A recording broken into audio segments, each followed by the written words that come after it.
Merci, Seigneur Jésus. C'est notre désir de s'appuyer sur toi et toi seul. Seigneur, aide-nous par ton esprit à ne jamais mettre en oubli que sans toi, on ne peut rien faire. Rien, rien, rien. C'est ta grâce qui nous soutient. Et on te prie, Seigneur, de garder notre cœur obéissant et sensible à ta voix, afin que nous ne nous retranchions pas de ta grâce, nous ne nous éloignons pas de ta volonté, de ton plan, de la destinée que tu as pour nous. C'est comme si j'entendais dans mon esprit que le Seigneur voulait dire à quelqu'un ce matin, même si tu es venu ici avec des motifs qui n'étaient peut-être pas les bons, même si tu n'es pas venu ici ce matin particulièrement pour me rencontrer, peu importe la raison qui t'a amené ici ce matin, tu n'es pas ici par hasard et le Seigneur va faire un œuvre dans ton cœur quand même. Le Seigneur va te rencontrer et te surprendre. Seigneur, je te prie que personne qui passe le seuil de la porte ici ne reparte indifférent. Peu importe la réponse de chacun, quand ta présence est au milieu de nous, chaque personne qui y est exposée devrait goûter aux réalités célestes. On te prie de saturer cet endroit, Seigneur. Que quiconque passe ici puisse rencontrer l'amoureux de leur âme, puisse rencontrer ce Dieu qui les a soufflés à l'existence, puisse rencontrer ce Dieu d'éternité qui nous aime d'un amour indescriptible, insaisissable, incompréhensible. Seigneur, je te prie qu'il y ait des chaînes qui brisent lorsque les gens viennent ici. Je te prie que les fardeaux puissent tomber. Je te prie que le désespoir puisse disparaître. Je te prie que la joie du Seigneur soit un rafraîchissement.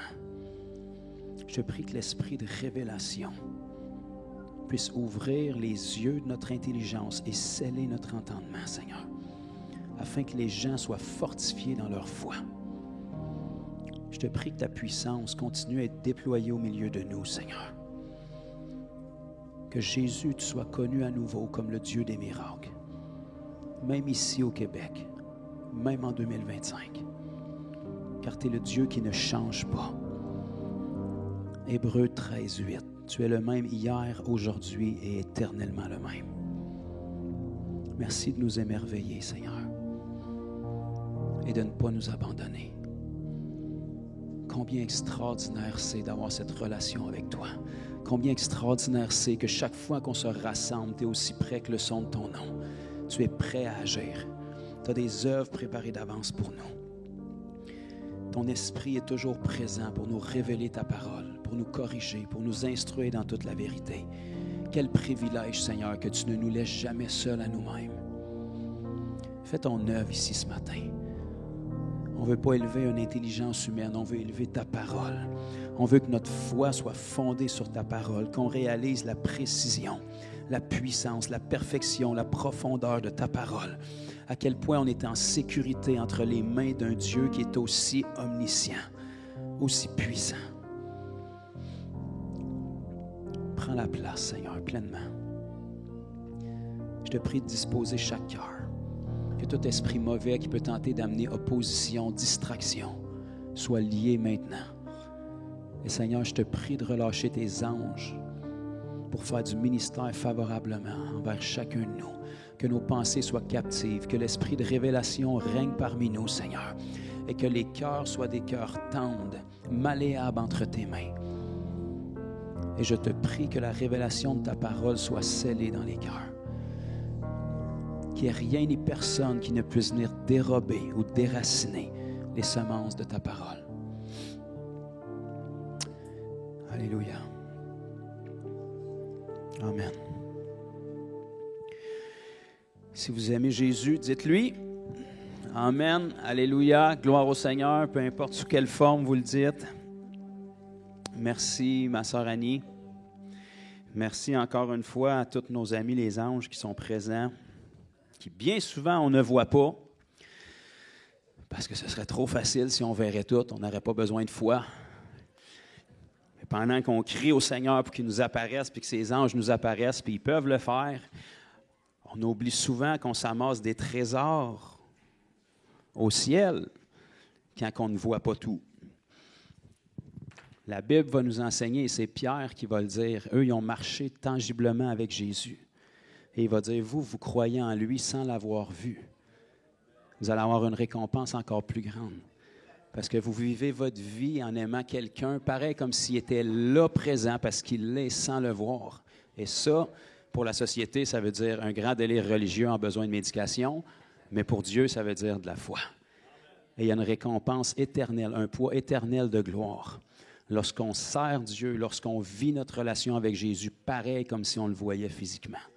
Parce qu'il n'est pas plus là, même si on le voyait physiquement. Amen. Donc, les enfants peuvent descendre à l'église des enfants. On veut en profiter tandis qu'ils sont sur leur route pour descendre. Seigneur, on veut te prier pour les professeurs qui vont être là ce matin. On te prie que la grâce de ton Saint-Esprit coule à travers eux pour enseigner chacun de ces précieux enfants. Seigneur Dieu, dans tes voies, tu nous dis, enseigne les enfants dans les voies de Dieu quand ils sont jeunes et ils ne s'en détourneront point quand ils seront grands. Alors, on brise tout agenda de cette société, de ce siècle présent pour les voler, les dérober, les pervertir et on te prie qu'ils soient scellés par la vérité de ta parole, Seigneur Dieu, et que tu puisses faire ton œuvre au milieu de cette jeune génération pour que ce soit des outils entre tes mains pour faire éclater ta gloire dans les années à venir au nom de Jésus. Amen. Amen. Les enfants sont précieux pour Dieu, le savez? Vous ne le savez pas? Bon, je vous l'annonce. Les enfants sont précieux pour Dieu. Jésus a dit, laissez venir à moi les petits-enfants. De toute façon, peu importe quel âge vous avez, pour Dieu, vous êtes un enfant. Parce qu'il est pas mal plus vieux que nous autres. Donc, ce matin, on va se replonger dans le livre de l'Apocalypse par la grâce de Dieu pour essayer de poursuivre où est-ce qu'on était la semaine passée. Fait que si ça va super bien, on va peut-être être capable de couvrir 4-5 versets aujourd'hui. Et avant qu'on aille là-dedans, je veux juste donner l'opportunité. Il y a une sœur qui m'a glissé un mot avant le culte d'un témoignage qu'elle a vécu. En fait, elle a commencé à nous fréquenter ici à l'église, ça fait quelques semaines, je pense. Et puis, dans les premières semaines, on a eu l'opportunité de prier pour elle pour des problèmes physiques qu'elle avait. Et puis, entre-temps, elle est retournée voir son médecin ou spécialiste de quelque chose qui a attesté sa guérison. Fait qu'elle va venir nous témoigner ça ce matin. Donc, notre sœur Annie, si tu peux venir, juste prendre quelques minutes. Vous pouvez l'encourager?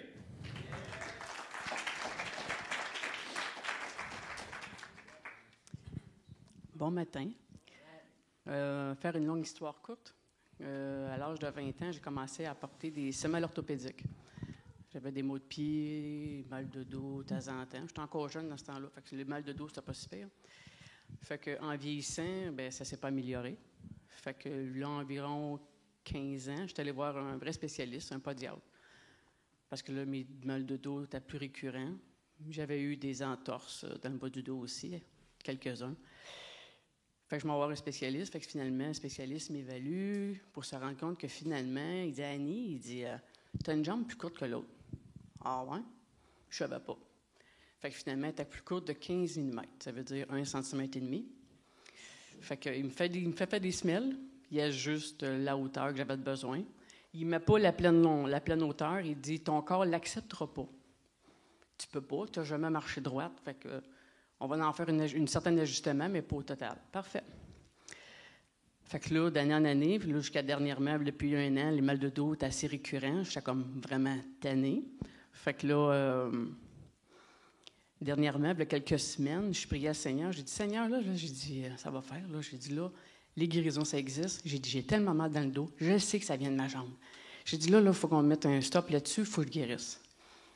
Quelques jours après, je tombe sur une vidéo de Jonathan, qui était au Pac Miner ici à Granby, puis il guérit des jeunes, rallonge les jambes, puis tout. Oh, c'est cool, ça. Fait que le Seigneur m'a dit, tu vas là. Tu vas à cette église-là. Puis ça, c'était dans la semaine, un mercredi, j'ai vu la vidéo, puis le samedi suivant, qui était le 8 mars, je viens ici.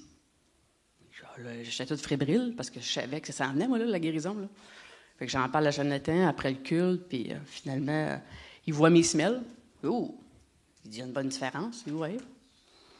Fait que mes semelles à terre, j'étais assise, commence à prier.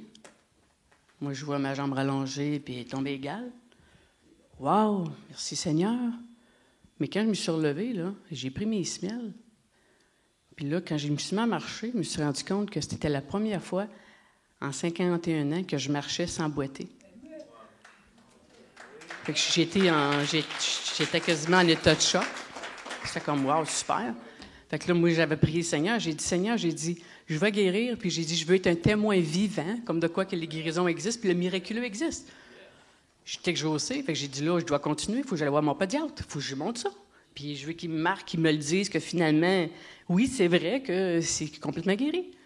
Fait que finalement, mercredi qui vient de passer, qui était le 26, je suis allé le voir. Fait que je lui ai demandé, tu peux-tu me faire une petite lettre, comme de quoi que tout est rentré dans l'ordre, tu sais?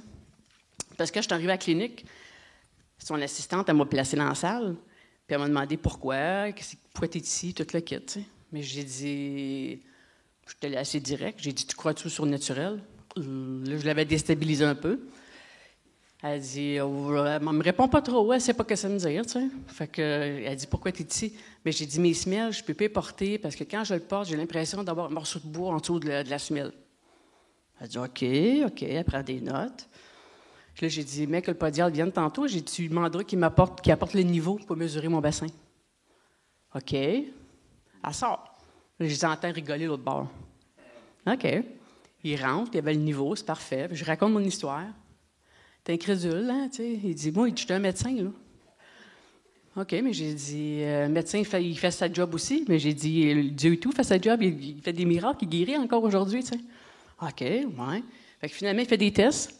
Moi, je suis dos à lui, je le vois pas. Je vois pas son visage. J'aurais aimé ça, voir son visage, mais je le vois pas. Il est en arrière de moi. Il prend 3 fois la mesure de mon bassin. Il me dit, OK, tu vas marcher en soldat. OK. Il dit, même, il dit, ton pied. OK, lui, il se parle dans sa tête, c'est correct. Fait qu'en dernier tout, il fait, il écrit, on va s'asseoir, il dit, là, il me donne son verdict. Il dit, là, je comprends pas, mais il dit, là, le niveau, tout est égal. Le pied a changé, ton pied gauche a une meilleure stabilité. Il dit, je comprends pas. Il dit, moi, je suis un médecin, là, je le vois, je constate, mais je comprends pas pourquoi. Mais j'ai dit, pose pas de question. J'ai dit, c'est un miracle. J'ai dit, c'est Dieu, c'est Jésus qui t'élève. C'est tout. Fait que j'ai dit, peux-tu me faire un témoignage comme de quoi que c'est vraiment vrai? Puis, tu sais, je veux servir de témoignage auprès des gens. Tu sais, il dit, pas de problème. Fait qu'il m'a écrit une petite note. Que ça dit, retrait de l'élévation placée sur l'orthèse plantaire gauche, puisque le niveau des hanches semble maintenant bien neutre, sans orthèse, et que le port des orthèses débalance le niveau, de sorte que la hanche gauche devient trop haute. Alléluia. Merci Seigneur. Amen. Merci beaucoup, Annie. Merci Seigneur Jésus. Si on savait comment est-ce qu'il y en a des bouts de jambes dans les entrepôts du ciel, là. Tu sais, quand vous avez... je ne sais pas, si vous avez un Honda puis vous allez chez Honda avec pour le faire arranger, ils ne sont pas stressés que ça parce qu'ils ont des morceaux d'Honda. Ils l'ont construit. Mais le Seigneur, là, je sais que c'est peut-être dur à croire, mais il vous a construit. Vous ne venez pas d'une plante, d'un microbe, d'un singe. En tout cas, je prie que non, là. Donc, il n'y a pas de problème à nous arranger. Fait que gloire à Dieu pour ça. Et c'est très bien. Quand vous vivez des choses avec le Seigneur, qu'est-ce qu'Annie a fait? Si c'est possible, si votre problème avait été attesté par un médecin, bien, retournez voir le médecin puis allez chercher l'attestation. Nous, on se fie au Seigneur, on témoigne de ce que les gens expérimentent, mais si un médecin vous a dit que vous aviez un problème, c'est bon d'aller prendre un verdict d'un médecin qui ne va pas vous dire que c'est un miracle parce qu'il n'a pas vraiment le droit, mais il peut vous attester que le problème n'est plus là. Fait qu'au moins, ça fait une preuve supplémentaire. Le Seigneur n'a pas peur des challenges, des défis. Donc, gloire à Dieu, puis que le Seigneur continue de restaurer Annie de la tête aux pieds. Donc, êtes-vous prêts à aller dans l'Apocalypse? Alléluia. Êtes-vous sûr? Bon, étiez-vous toutes là la semaine passée à main levée, ou une grande majorité? OK, il y en a quand même. D'accord. Fait que la semaine passée, on avait redémarré l'étude sur l'Apocalypse. Dans l'Apocalypse, on parle souvent du mot étude parce qu'on parle d'un livre de 22 chapitres qui prend à peu près des fois 1 heure par verset, donc c'est quand même très long à étudier parce qu'il y a beaucoup d'arrière-plan puis de cadres à mettre pour être capable de bien interpréter l'Apocalypse. Donc, on avait fait deux semaines consécutives l'an passé là-dessus, il y a à peu près 6 mois, puis on s'était rendu comme au chapitre 3. Là. Fait que la semaine passée, j'aurais pu repartir au chapitre 4, mais comme il y a beaucoup de gens qui se sont rajoutés à l'Église, puis que les gens souvent oublient et ne sont pas familiers, bien, j'ai juste pris, j'ai pu peut-être 1h30 la semaine passée, juste pour faire un survol des points qu'on avait touchés l'an dernier. Fait que ceux qui étaient ici la semaine passée, on n'a pas vraiment rien apporté de nouveau de l'an dernier. On a juste survolé les points et remis des cadres. Au cas où vous n'étiez pas là, je vais juste redonner des petits points. Si vous étiez là, vous vous en souvenez peut-être déjà plus de la moitié, mais en l'entendant, ça va peut-être rallumer des petites lumières. Donc, la semaine dernière, j'avais dit que si on veut bien saisir toute la Bible, là, d'ailleurs, mais spécialement dans l'Apocalypse, vu que c'est un livre qui a beaucoup d'imagerie, il y a beaucoup de choses là-dedans, si vous l'avez déjà lu, qui sont très imagées. Une image, n'importe qui peut faire n'importe quoi avec, là, puis c'est votre opinion, puis c'est mon opinion. Des opinions, ça, tout le monde peut en avoir. Mais même s'il y a 9 milliards d'opinions sur la planète, il y a une vérité pareille. Donc ça veut dire qu'il y a plein de monde qui sont dans l'erreur dans leur opinion. Fait que si on veut éviter de tomber dans de l'opinion personnelle, avec toute la Bible, mais spécialement dans l'Apocalypse, il faut être capable d'interpréter la Bible par la Bible. D'accord? Donc ça s'appelle prendre un livre dans son contexte. Donc toutes les imageries qu'on a dans l'Apocalypse, on les retrouve quelque part dans la Bible, et c'est comme ça qu'on s'évite de tomber dans des interprétations personnelles. Donc que ce soit les êtres vivants qui nous sont décrits, que ce soit, je ne sais pas, par exemple, dans Apocalypse 12, ça nous parle d'une femme revêtue du soleil, qui a la lune dans ses mains et qui met un bébé au monde. On peut faire n'importe quoi avec ça. Mais quand on prend la terminologie, puis qu'on regarde dans la parole où est-ce qu'elle a été utilisée, puis qu'est-ce qu'elle signifiait, où est-ce qu'elle a été utilisée, bien là, on peut se faire une interprétation de la parole elle-même, de la parole, au lieu de notre interprétation personnelle. Donc, pour bien saisir l'Apocalypse, il faut qu'il y ait un cadre pour être capable de bien le comprendre. C'est ça qu'on a essayé de poser la semaine dernière.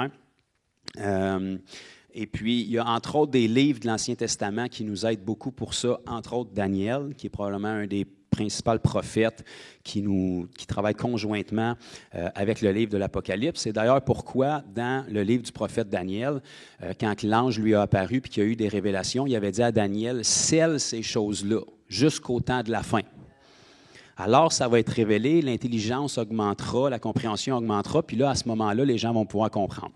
Bien, de toute évidence, si on a le livre de Daniel maintenant dans nos Bibles, c'est parce qu'on est rendu dans les temps de la fin. Donc, on est dans l'époque où est-ce qu'on peut comprendre. Les prophéties sont les prophéties, mais il y a beaucoup de choses que même si tu pouvais y croire, parce qu'en tant que chrétien, on n'est pas supposé de comprendre pour croire. On peut remonter peut-être un peu, mon frère. J'ai dit, en tant que chrétien, on n'est pas supposé de comprendre pour croire. Si on croit, on va arriver jusqu'à comprendre. Alléluia!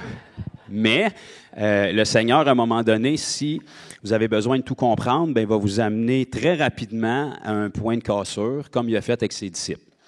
À un moment donné, il y avait trop de followers sur les réseaux, puis il s'est dit, la majorité d'eux autres, ils me suivent pour des mauvais motifs. Fait qu'il leur a balancé quelque chose comme, si tu ne manges pas ma chair et tu ne bois pas mon sang, tu ne peux pas être mon disciple. Fait qu'il a perdu la majorité. Sachant très bien qu'en disant quelque chose comme ça, personne ne pouvait comprendre à cette époque-là qu'est-ce que Jésus disait, puis c'était même scandalisant de dire ça à des Juifs. Mais Jésus savait que, même s'ils ne comprenaient pas, là, il était rendu à un moment de leur marche avec Jésus où est-ce qu'il fallait qu'ils franchissent l'étape de « est-ce que je vais le suivre juste parce que je saisis ou je le suis parce que je réalise qui il est, puis même si je ne comprends pas, je vais le suivre pareil. » Le Seigneur veut qu'on arrive là dans notre vie aussi. S'il faut tout comprendre pour suivre Jésus, le motif n'est pas bon. Si c'est ton Seigneur et ton Sauveur, que tu comprennes pas, tu vas foncer, peu importe, puis tu comprendras en cours de route. Donc, ceci étant dit, si le livre de Daniel nous est maintenant révélé, c'est parce qu'on est arrivé dans un point, la fin des temps, c'est depuis longtemps, là. Donc, depuis que Jésus est venu, on est entré dans la fin des temps. Puis ça fait 2000 ans. Fait qu'on est 2000 ans plus tard de la fin des temps, peu importe où est-ce que vous vous situez dans votre croyance eschatologique. Et puis, à travers tout ça, bien, on est dans une époque où est-ce qu'à cause de différents points comme la technologie, la communication, les moyens de déplacement, tout est accéléré. Tu sais, aujourd'hui, on peut être en Chine en quelques secondes, là, en vidéo, puis on peut avoir toutes les informations, ce qui était impossible dans tous les siècles puis les millénaires auparavant. Donc, il y a des prophéties bibliques qui pouvaient être crues, mais qui ne pouvaient pas être réellement saisies pendant des siècles auparavant. Par exemple, dans le livre de l'Apocalypse, on ne se rendra pas là aujourd'hui, mais quand ça nous parle des 2 témoins que Dieu va envoyer et qui vont être sacrifiés sur la place publique, où est-ce qu'ils vont tellement avoir fait de tort à la planète, si je peux dire, pendant leurs années de ministère, qu'à un moment donné, quand ils vont être sacrifiés, tout le peuple va être enfin content d'être débarrassé de ces 2 prophètes-là. Eh bien là, ça nous dit que le monde entier va pouvoir les voir sacrifiés sur la place publique. Donc ça, c'est quelque chose qui, avant notre génération, était juste impossible. Aujourd'hui, avec un satellite, on peut voir un Dicen au Japon. Donc, aujourd'hui, ça va être très possible et très facile à cette époque-là, quand les 2 témoins vont être sacrifiés, que le monde entier puisse les voir, que ce soit sur leur téléphone, sur leur tablette, que ce soit sur votre frigidaire. À cette heure, ils ont même des TV. Donc, c'est des prophéties qui sont maintenant comprenables. Isaïe, par exemple, dans l'Ancien Testament, avait donné une prophétie assez troublante sur le peuple d'Israël, où est-ce qu'à un moment donné, il a dit « Ils voleront au-dessus de l'épaule des Philistins ». Vous avez peut-être déjà lu ça, puis vous n'avez pas trop saisi, là. Mais il avait littéralement dit, là, on se rappelle qu'Isaïe, c'est un prophète qui a été 600-700 ans avant que Jésus arrive. Donc, de dire que le peuple volerait au-dessus de l'épaule des Philistins, à cette époque-là, c'est un fêlé. Puis pendant tous les siècles qui ont suivi, c'est un fêlé aussi. Parce qu'on se rappelle qu'à une époque, on pensait que si vous voliez à plus que 50 km/h, vous allez vous désagréger, là. Puis ça a été comme ça pendant longtemps. Mais pourtant, quand la prophétie, par exemple, en 1948, où est-ce qu'Israël a été fondé comme une nation à nouveau, 14 mai 1948. Donc là, la diaspora, où est-ce que tous les Juifs s'étaient répandus partout sur la planète, il y a eu un édit qui a été fait que les Juifs pouvaient revenir dans leur pays. Eh bien, figurez-vous donc que la prophétie d'Isaïe s'est accomplie à la lettre. Donc, lorsqu'Isaïe avait dit « Ils voleront au-dessus de l'épaule des Philistins », l'épaule des Philistins, si vous ne savez pas c'est quoi, quand vous regardez une map du Moyen-Orient, vous avez un petit crochet dans la terre sur le bord de la mer qui était appelé l'épaule des Philistins. Et lorsqu'Israël a été refondé en 1948, bien, figurez-vous donc que l'aéroport d'Israël, Ben Gurion, était situé juste à côté de l'épaule des Philistins. Donc, tous les Juifs qui ont volé de partout dans le monde pour venir s'établir en Israël ont volé au-dessus de l'épaule des Philistins pour accomplir ce qu'Isaïe avait dit. 600 à 700 ans avant que Jésus vienne, et ça, c'est arrivé presque 2000 ans après que Jésus est venu. Donc, vous comprenez la précision, même si ça ne fait aucun sens et c'est incompréhensible, c'est vrai pareil. Ça peut juste prendre du temps avant que notre tête arrive à saisir par la technologie que c'est possible. Donc, ceci étant dit, la semaine passée, on avait mis un certain cadre qui sont des principes vraiment importants à comprendre puis à localiser dans nos têtes avant de se lancer dans le livre de l'Apocalypse. Donc, on avait parlé de qu'est-ce que c'est l'Apocalypse puis la grande tribulation. Parce qu'il y a toujours eu des tribulations, il y a toujours eu des persécutions, puis il va toujours en avoir. Mais l'Apocalypse, c'est un bloc de 7 ans qu'on appelle la grande tribulation. Et la différence entre ça, puis ce qu'il y a toujours eu depuis la chute de nos premiers parents, mais principalement depuis que Jésus est venu, c'est que la grande tribulation, ce n'est pas le diable qui persécute l'Église directement, c'est Dieu qui vient juger la planète. Donc, je ne sais pas si vous comprenez la différence, là. Le diable fait du mal, mais quand c'est Dieu qui embarque dans le jugement, là, c'est une autre histoire. En tout cas, bien, mais que vous le lisiez, vous allez voir que ça brasse. Donc, on avait expliqué un petit peu c'était quoi l'époque des tribulations, et ça venait d'une prophétie qu'on a dans Daniel, chapitre 9, où est-ce qu'un ange était apparu à Daniel, puis lui avait dit « 70 semaines ont été fixées sur ton peuple ». Est-ce que ça sonne un petit peu? Donc, on avait évalué dans le domaine prophétique, semaine, ça veut dire quoi? Et lorsque le mot semaine est employé, ça veut dire 7 ans. Donc, 70 semaines de 7 ans, ça veut dire que 490 années ont été fixées sur le peuple juif, à partir du moment où l'ange a apparu à Daniel, à Babylone, jusqu'à ce que Jésus revienne mettre son pied sur la montagne des Oliviers. Parce que c'est là qu'il va revenir. C'est là qu'il est parti, c'est là qu'il va revenir. Et il va revenir avec nous, soit dit en passant, si on est fidèle. Donc, lorsqu'il va revenir, il va mettre son pied sur la montagne des Oliviers. Ça nous dit que la montagne va se fendre en deux. D'ailleurs, il y a déjà des chaînes hôtelières qui sont allées en Israël pour essayer d'aller construire sur la montagne des Oliviers et ils ont évalué que la montagne était déjà fissurée, donc ils ne se sont pas construits là. Donc, lorsque Jésus va revenir à ce moment-là, il y a 490 années totales de fixées sur le peuple juif entre ce moment-là et quand l'ange a apparu à Daniel. Pourtant, ça fait des milliers d'années, là, Daniel. On a expliqué la semaine dernière parce que lorsque Jésus est venu et qu'il a fait son entrée triomphante à l'esplanade du Temple, en traversant la vallée du Cédron, puis qui a passé par les portes dorées. Il aurait dû être accueilli pour accomplir la prophétie, mais il n'a pas été reçu, n'a pas été accueilli. Donc, à partir de ce moment-là, il y a eu un hall qui a été placé sur le calendrier de Dieu, et puis l'ère de l'Église est née. Donc, depuis 2000 ans, on est dans un mystère qui était caché en Dieu depuis toute éternité, qui est l'époque de l'Église. Aucun prophète avait vu l'Église, aucun apôtre fondateur de l'Église n'avait réalisé que les non-juifs pourraient être sauvés, que le salut pourrait être prêché à toutes les nations, toutes les langues, toutes les tribus, qui fait en sorte que vous n'êtes pas juif, probablement, puis moi non plus, mais on est né de nouveau, on n'est pas en Israël, on n'est pas au Moyen-Orient, pourtant l'Évangile s'est rendu, Jésus nous a sauvés, guéris, délivrés, alléluia, kumbaya, merci Seigneur.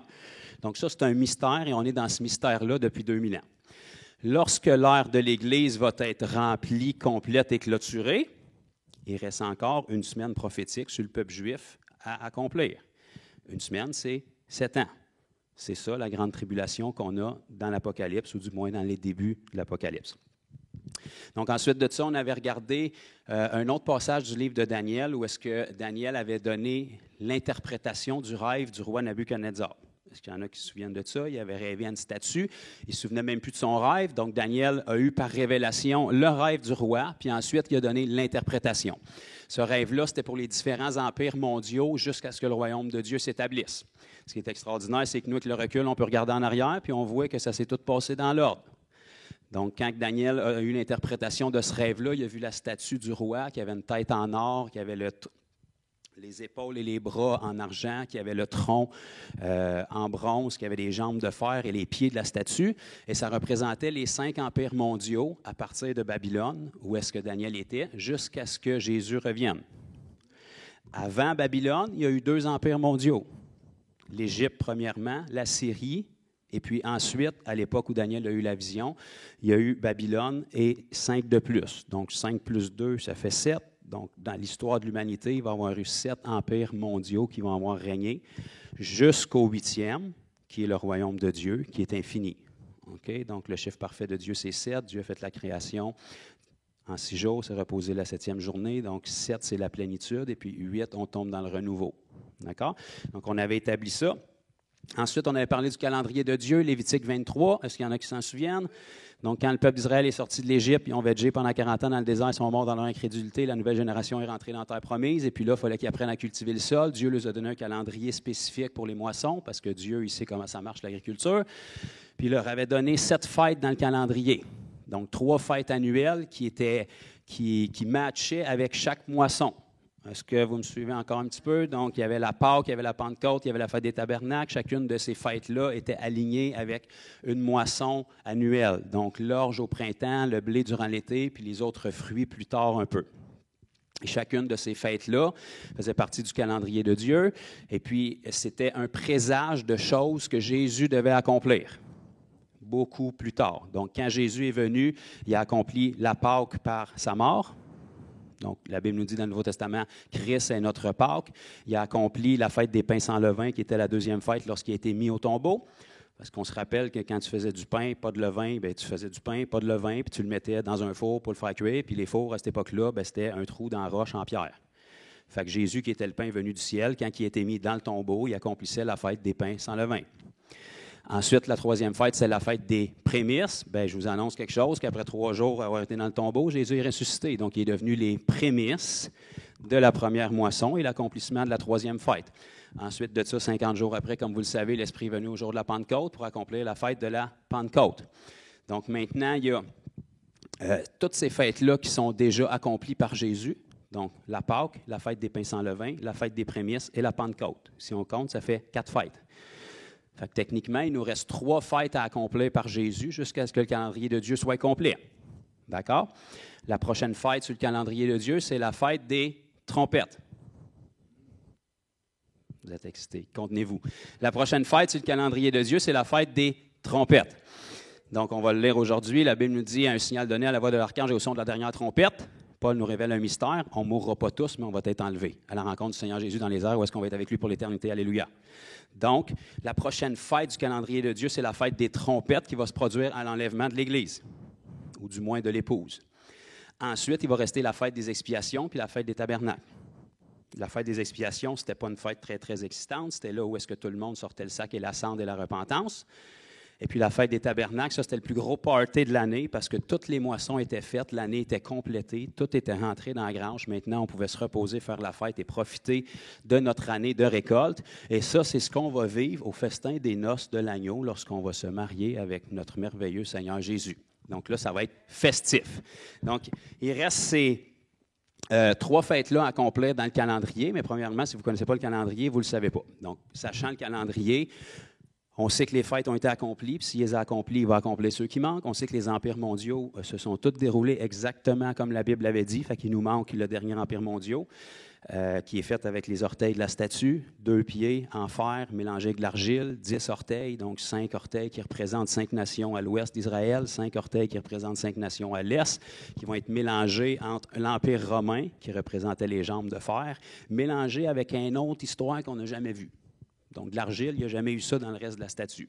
Donc là, il faut définir qu'est-ce que c'est. Donc, mais on sait que ça va être un mélange de l'Empire romain et quelque chose d'autre. Fait que l'Empire romain, même s'il n'est plus en puissance, je pense que vous et moi, on est capable de lire entre les lignes qui est encore bien présent, puis qui affecte un peu toutes les sphères de la société, parce que romain veut dire de Rome. Donc, ceux qui savent un peu à Rome, il y a des affaires. Puis cet empire-là a quand même les doigts longs un peu partout. Donc, le dernier empire mondial va être un mélange de ça avec d'autres choses. Donc, si vous voyez un peu dans les médias ce qui se passe à Rome depuis certaines années, il y a beaucoup de travail qui est fait d'unité entre les religions pour qu'on ait toute une espèce de melting pot de tout le monde a raison finalement, même si on dit toute la différence. Donc ça se travaille parce que l'esprit de l'Antéchrist est à l'œuvre depuis très longtemps, mais c'est juste pas la saison. Il y a des choses qui se mettent en place en accéléré. Donc, l'autre point qu'on a établi qui est très important, c'était la division du livre de l'Apocalypse pour bien le saisir.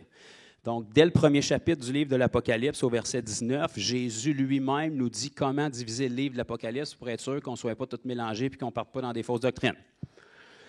Parce que dans l'Apocalypse, il y a plusieurs enlèvements qui nous sont décrits, il y a plein d'autres choses qui nous sont décrites, donc c'est facile d'être mélangé, puis de tomber sur la panique, puis de se trouver un bunker avec des cannes de bouffe, puis on ne voit plus personne, puis on attend l'enlèvement. Donc Jésus, dès le premier chapitre, quand il est apparu à Jean sur l'île de Patmos, il lui a dit « Écris les choses que tu as vues ». Ça, c'est au verset 19 du premier chapitre. « Écris les choses que tu as vues. Ensuite, celles qui sont. Ensuite, celles qui doivent arriver après elles. » Okay? Donc, les choses que Jean a vues, c'est le chapitre 1 de l'Apocalypse où est-ce qu'il décrit Jésus. Donc, il a été exilé sur l'île de Patmos parce qu'il ne savait plus quoi faire avec Jean parce qu'il prêchait l'Évangile, puis le monde était converti. Il ne voulait plus que le monde soit converti. Il n'arrivait pas à le tuer, fait qu'ils l'ont chippé sur une île tout seul, puis il s'est retrouvé sur l'île de Patmos, où est-ce qu'il pensait de finir ses vieux jours-là.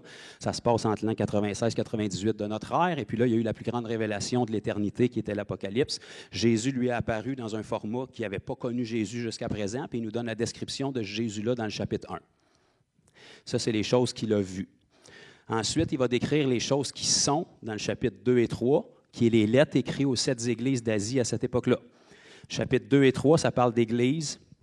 Vous avez Éphèse, Smyrne, Pergame, Sardes, Thyatire, Philadelphie, Laodicée. C'est 7 églises qui existaient en Asie à cette époque-là. Il y en avait plus que ça, mais le Seigneur a choisi ces 7-là parce que chacune de ces églises-là avait des traits particuliers ou des choses plutôt que le Seigneur a corrigées qui reflétaient dans une image d'ensemble prophétiquement l'histoire de l'Église jusqu'à sa fin.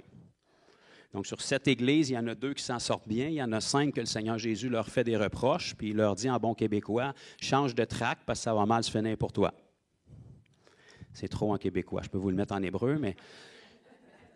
Donc, à ces 7 églises-là, vous remarquez qu'il y a quelque chose qui est récurrent, puis ça, c'est très important, on devrait écouter. À ces 7 églises-là, Jésus va dire que celui qui a des oreilles entende. Et à ces 7 églises-là, je vous rappelle, c'est des églises. J'ai étudié que c'est des églises, donc c'est des gens nés de nouveau comme vous. Donc à ces gens-là nés de nouveau, Jésus va dire à celui qui vaincra. Ça veut dire que ce n'est pas tous qui vaincront. Pourtant, ils sont tous dans l'Église. Donc, aux 7 églises, Jésus va répéter 7 fois à celui qui vaincra. Et 7 fois, il va dire que celui qui a des oreilles entende.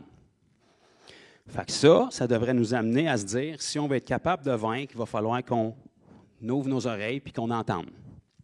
Amen. Donc, ces 7 églises-là, malheureusement, n'ont pas entendu. Parce que si vous allez en Asie aujourd'hui, ils ne sont plus là. Il y a des églises, très certainement, dans ce coin-là, mais ce ne sont pas les églises qui étaient là à cette époque-là qui ont poursuivi. Une des bonnes raisons aussi qui nous démontre pourquoi ça s'est mal terminé pour eux, c'est que si Jésus est obligé d'apparaître à Jean sur l'île de Patmos pour qu'il écrive des lettres aux églises, c'est parce qu'il avait parlé préalablement aux églises puis que probablement il n'avait pas écouté. Sinon, il ne serait pas obligé d'être apparu à Jean pour donner les ordres à Jean parce que Jésus aimait les pasteurs des églises autant qu'il aimait Jean. Donc, de toute évidence, il est obligé de passer par Jean qui est exilé sur une île pour écrire des lettres aux pasteurs des églises pour que ce soit transmis aux églises. C'est parce qu'il y a quelqu'un quelque part qui n'était pas assez sensible à la voix de Dieu. Ceci étant dit, c'est fait, mais ces 7 églises-là représentaient prophétiquement l'histoire de l'Église, qui a plus ou moins 2000 ans maintenant, qui tire à sa fin. Donc, on peut savoir où est-ce qu'on se localise un peu là-dedans. Les deux dernières églises des 7 églises qui nous sont données, c'est Philadelphie et Laodicée, à la fin du chapitre 3. On l'avait mentionné la semaine dernière, quand on regarde dans leur nom, ça nous donne aussi des beaux détails. Philadelphie veut dire amour fraternel. C'est une des 7 églises qui n'a pas de reproche de la part du Seigneur. Et Laodicée, qui est la dernière église, celle que Jésus va vomir de sa bouche parce qu'elle est tiède. Cette église-là, Laodicée, le mot Laodicée veut dire voix du peuple. C'est-à-dire qu'on a une église irréprochable qui a de l'amour fraternel, donc de toute évidence, il faut qu'ils aiment Dieu s'ils peuvent aimer leurs frères et leurs sœurs. Et puis on a une autre église, Laodicée, que c'est la voix du peuple qui prédomine, c'est la voix de Dieu. Donc on fait un sondage pour savoir ce que les gens veulent entendre. On ne parle pas des thèmes qu'ils n'aiment pas, on ne parle pas de péché, on ne parle pas d'argent, on ne parle pas de rien. Et puis après ça, c'est le peuple qui décide comment que l'église s'en va, mais elle s'en va à sa perte. Alléluia. Donc ça, c'est les 2 dernières églises. Donc ça veut dire que la fin de l'histoire de l'Église doit se localiser là-dedans. D'accord? On comprend qu'il y a cette Église, les 2 dernières, c'est Philadelphie puis Laodicée. Si après ça, vous ne voyez plus le mot Église de tout le livre de l'Apocalypse, de toute évidence, c'est parce qu'elle n'est plus là. Donc la caractéristique qui va nous démontrer qu'on est rendu à l'époque de la fin de l'histoire de l'Église va être caractérisée par ce qu'on retrouve dans soit Philadelphie ou soit Laodicée.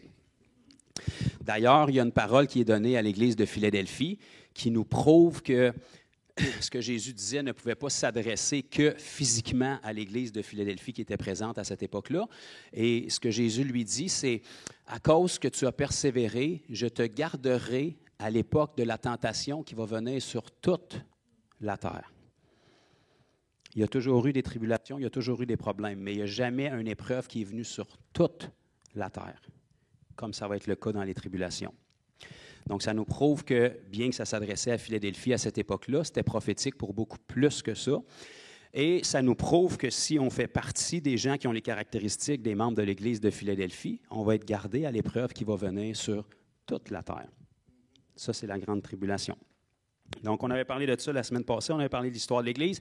On avait fini en parlant de l'enlèvement. Je ne sais pas si vous vous sentez un petit peu, j'ai attendu à la fin pour parler de ça parce que c'est très conflictuel d'habitude, mais ça reste que c'est dans la Bible.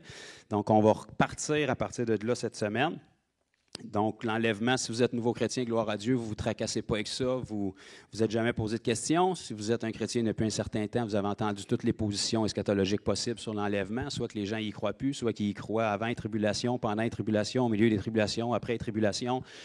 Donc, ça ne vous donne aucune espérance puis aucun ancre. Ce n'est pas un point de salut, parce qu'on est sauvé. L'enlèvement arrivera quand il arrivera. Par contre, tu n'as pas beaucoup d'espérance. Si tu es en ligne pour te faire décapiter, bien, ça se peut que tu sois un petit peu découragé. Bon, les apôtres fondateurs de l'Église l'ont été. La seule chose, c'est qu'ils l'étaient pour la gloire de Dieu par les persécutions du diable. Puis dans l'Apocalypse, c'est Dieu qui juge. Fait que je ne vois pas pourquoi Dieu te décapiterait si tu es son enfant et il te dit qu'il t'aime. Fait que ça, c'est important à comprendre aussi. Dès le moment où les jugements commencent dans l'Apocalypse, la Bible elle-même nous spécifie dans le chapitre 6 que c'est la colère de Dieu qui est déversée sur terre. Pourtant, la Bible nous explique clairement dans Thessaloniciens que nous ne sommes pas destinés à la colère de Dieu. Fait que si tu es son enfant, Dieu dit que tu n'es pas destiné à sa colère. Dans l'Apocalypse, il te dit que c'est sa colère. Fait que fais l'équation mathématique dans le sens que tu veux, là. Je ne sais pas quoi te dire de plus. Donc, on avait parlé rapidement de c'était quoi l'enlèvement. Pour ceux qui ne savent pas, bien, c'est qu'on va disparaître. Piou! Comme Hollywood nous démontre depuis des années, là, puis qui essaie de façonner la mentalité des gens, vraiment, que c'est les extraterrestres qui vont venir nous chercher. Là. Puis ça fait des années dans le New Age que c'est enseigné, puis qu'il y a différentes avenues qui enseignent ça. Et puis là, soyez pas surpris, parce que prochainement, dans les nouvelles, vous allez en voir de plus en plus. Là. Des choses qui commencent à sortir entre les cracks, que le gouvernement sait, mais qui n'osait pas dire à la population pour les effrayer, puis ils vont vous faire croire des affaires. Et soyez conscients qu'il y a une réalité spirituelle qui est là, mais ce n'est pas nécessairement extraterrestre, c'est extradimensionnel. Parce que Satan, c'est le Dieu de ce siècle et c'est le prince de la puissance de l'air. D'accord? Je ne pourrais pas en dire plus, là, mais Satan, il n'est pas en enfer enchaîné en train de faire le party, là. Il est dans les lieux célestes avec les anges déchus. Apocalypse chapitre 12, il va y avoir une guerre dans les lieux célestes, puis là, il va être jeté des lieux célestes sur terre. Vous pensez que ça va mal sur la terre? Là? Il n'y a pas la liberté en ce moment pleinement. Mais qu'il soit jeté sur la terre avec tous ces anges déchus, que le puits de l'abîme va être ouvert, que les anges qui sont enchaînés depuis la création vont être relâchés, que les 4 anges sur le fleuve de l'Euphrate vont relâcher les armées de 200 millions de soldats qui sont enracinés puis qui sont enchaînés là-bas. Là, ça va aller mal. Bien, bien mal. En ce moment, ça ne va pas bien du tout, là, mais c'est une promenade au parc. Parce que l'Église est là, puis il y a un contrepoids qui est là. Si on disparaît, quelle lumière qui reste sur la planète? La Bible dit que vous êtes le sel et la lumière de ce monde. Le sel, c'est là pour préserver. La lumière, c'est là pour briller. Si tu enlèves le sel, il n'y a plus rien qui préserve. Si tu enlèves la lumière, c'est les ténèbres qui peuvent prévaloir. C'est pour ça que le royaume de l'Antéchrist va pouvoir s'établir et qu'il ne peut pas jusqu'à présent. Parce qu'il y a de l'opposition qui est là. D'accord? Donc, on avait parlé de ça rapidement, fait qu'on va repartir à partir de là. Je vais dessus. All right. Donc, on avait dit aussi que, bien évidemment, quand que Jean, après chapitre 2 et 3, dès qu'on embarque dans le chapitre 4, dans le livre de l'Apocalypse, il y a un changement d'endroit où est-ce que l'action se passe. Donc, Jean n'est plus sur l'île de Patmos. Son corps est peut-être encore là, mais il est enlevé en esprit. Une porte est ouverte au ciel. Il y a une voix qui dit « Monte ici », et puis Jean se retrouve au ciel. D'accord? Donc, chapitre 2 et 3, vous voyez Église partout. À la fin du chapitre 3, vous ne voyez plus Église jusqu'au chapitre 22, mais vous entendez Jean qui entend « Monte au ciel ». OK, dans le chapitre 2 et 3, vous voyez Église partout. À partir du chapitre 4, vous ne voyez plus Église, puis Jean est rendu au ciel. Dans le chapitre 2 et 3, il est sur la terre. Au chapitre 4, il est au ciel. Vous n'entendez plus Église. Jean est au ciel. Quand Jean est au ciel, il y a déjà du monde qui sont rendus au ciel. Il y a déjà 4 êtres vivants. Il y a déjà 24 vieillards. Quand Jean est au ciel, il décrit qu'est-ce qui est au ciel. Il y a déjà ça au ciel quand Jean est arrivé au ciel. Parce que Jean n'est plus sur la terre, il est au ciel. Il a été enlevé au ciel.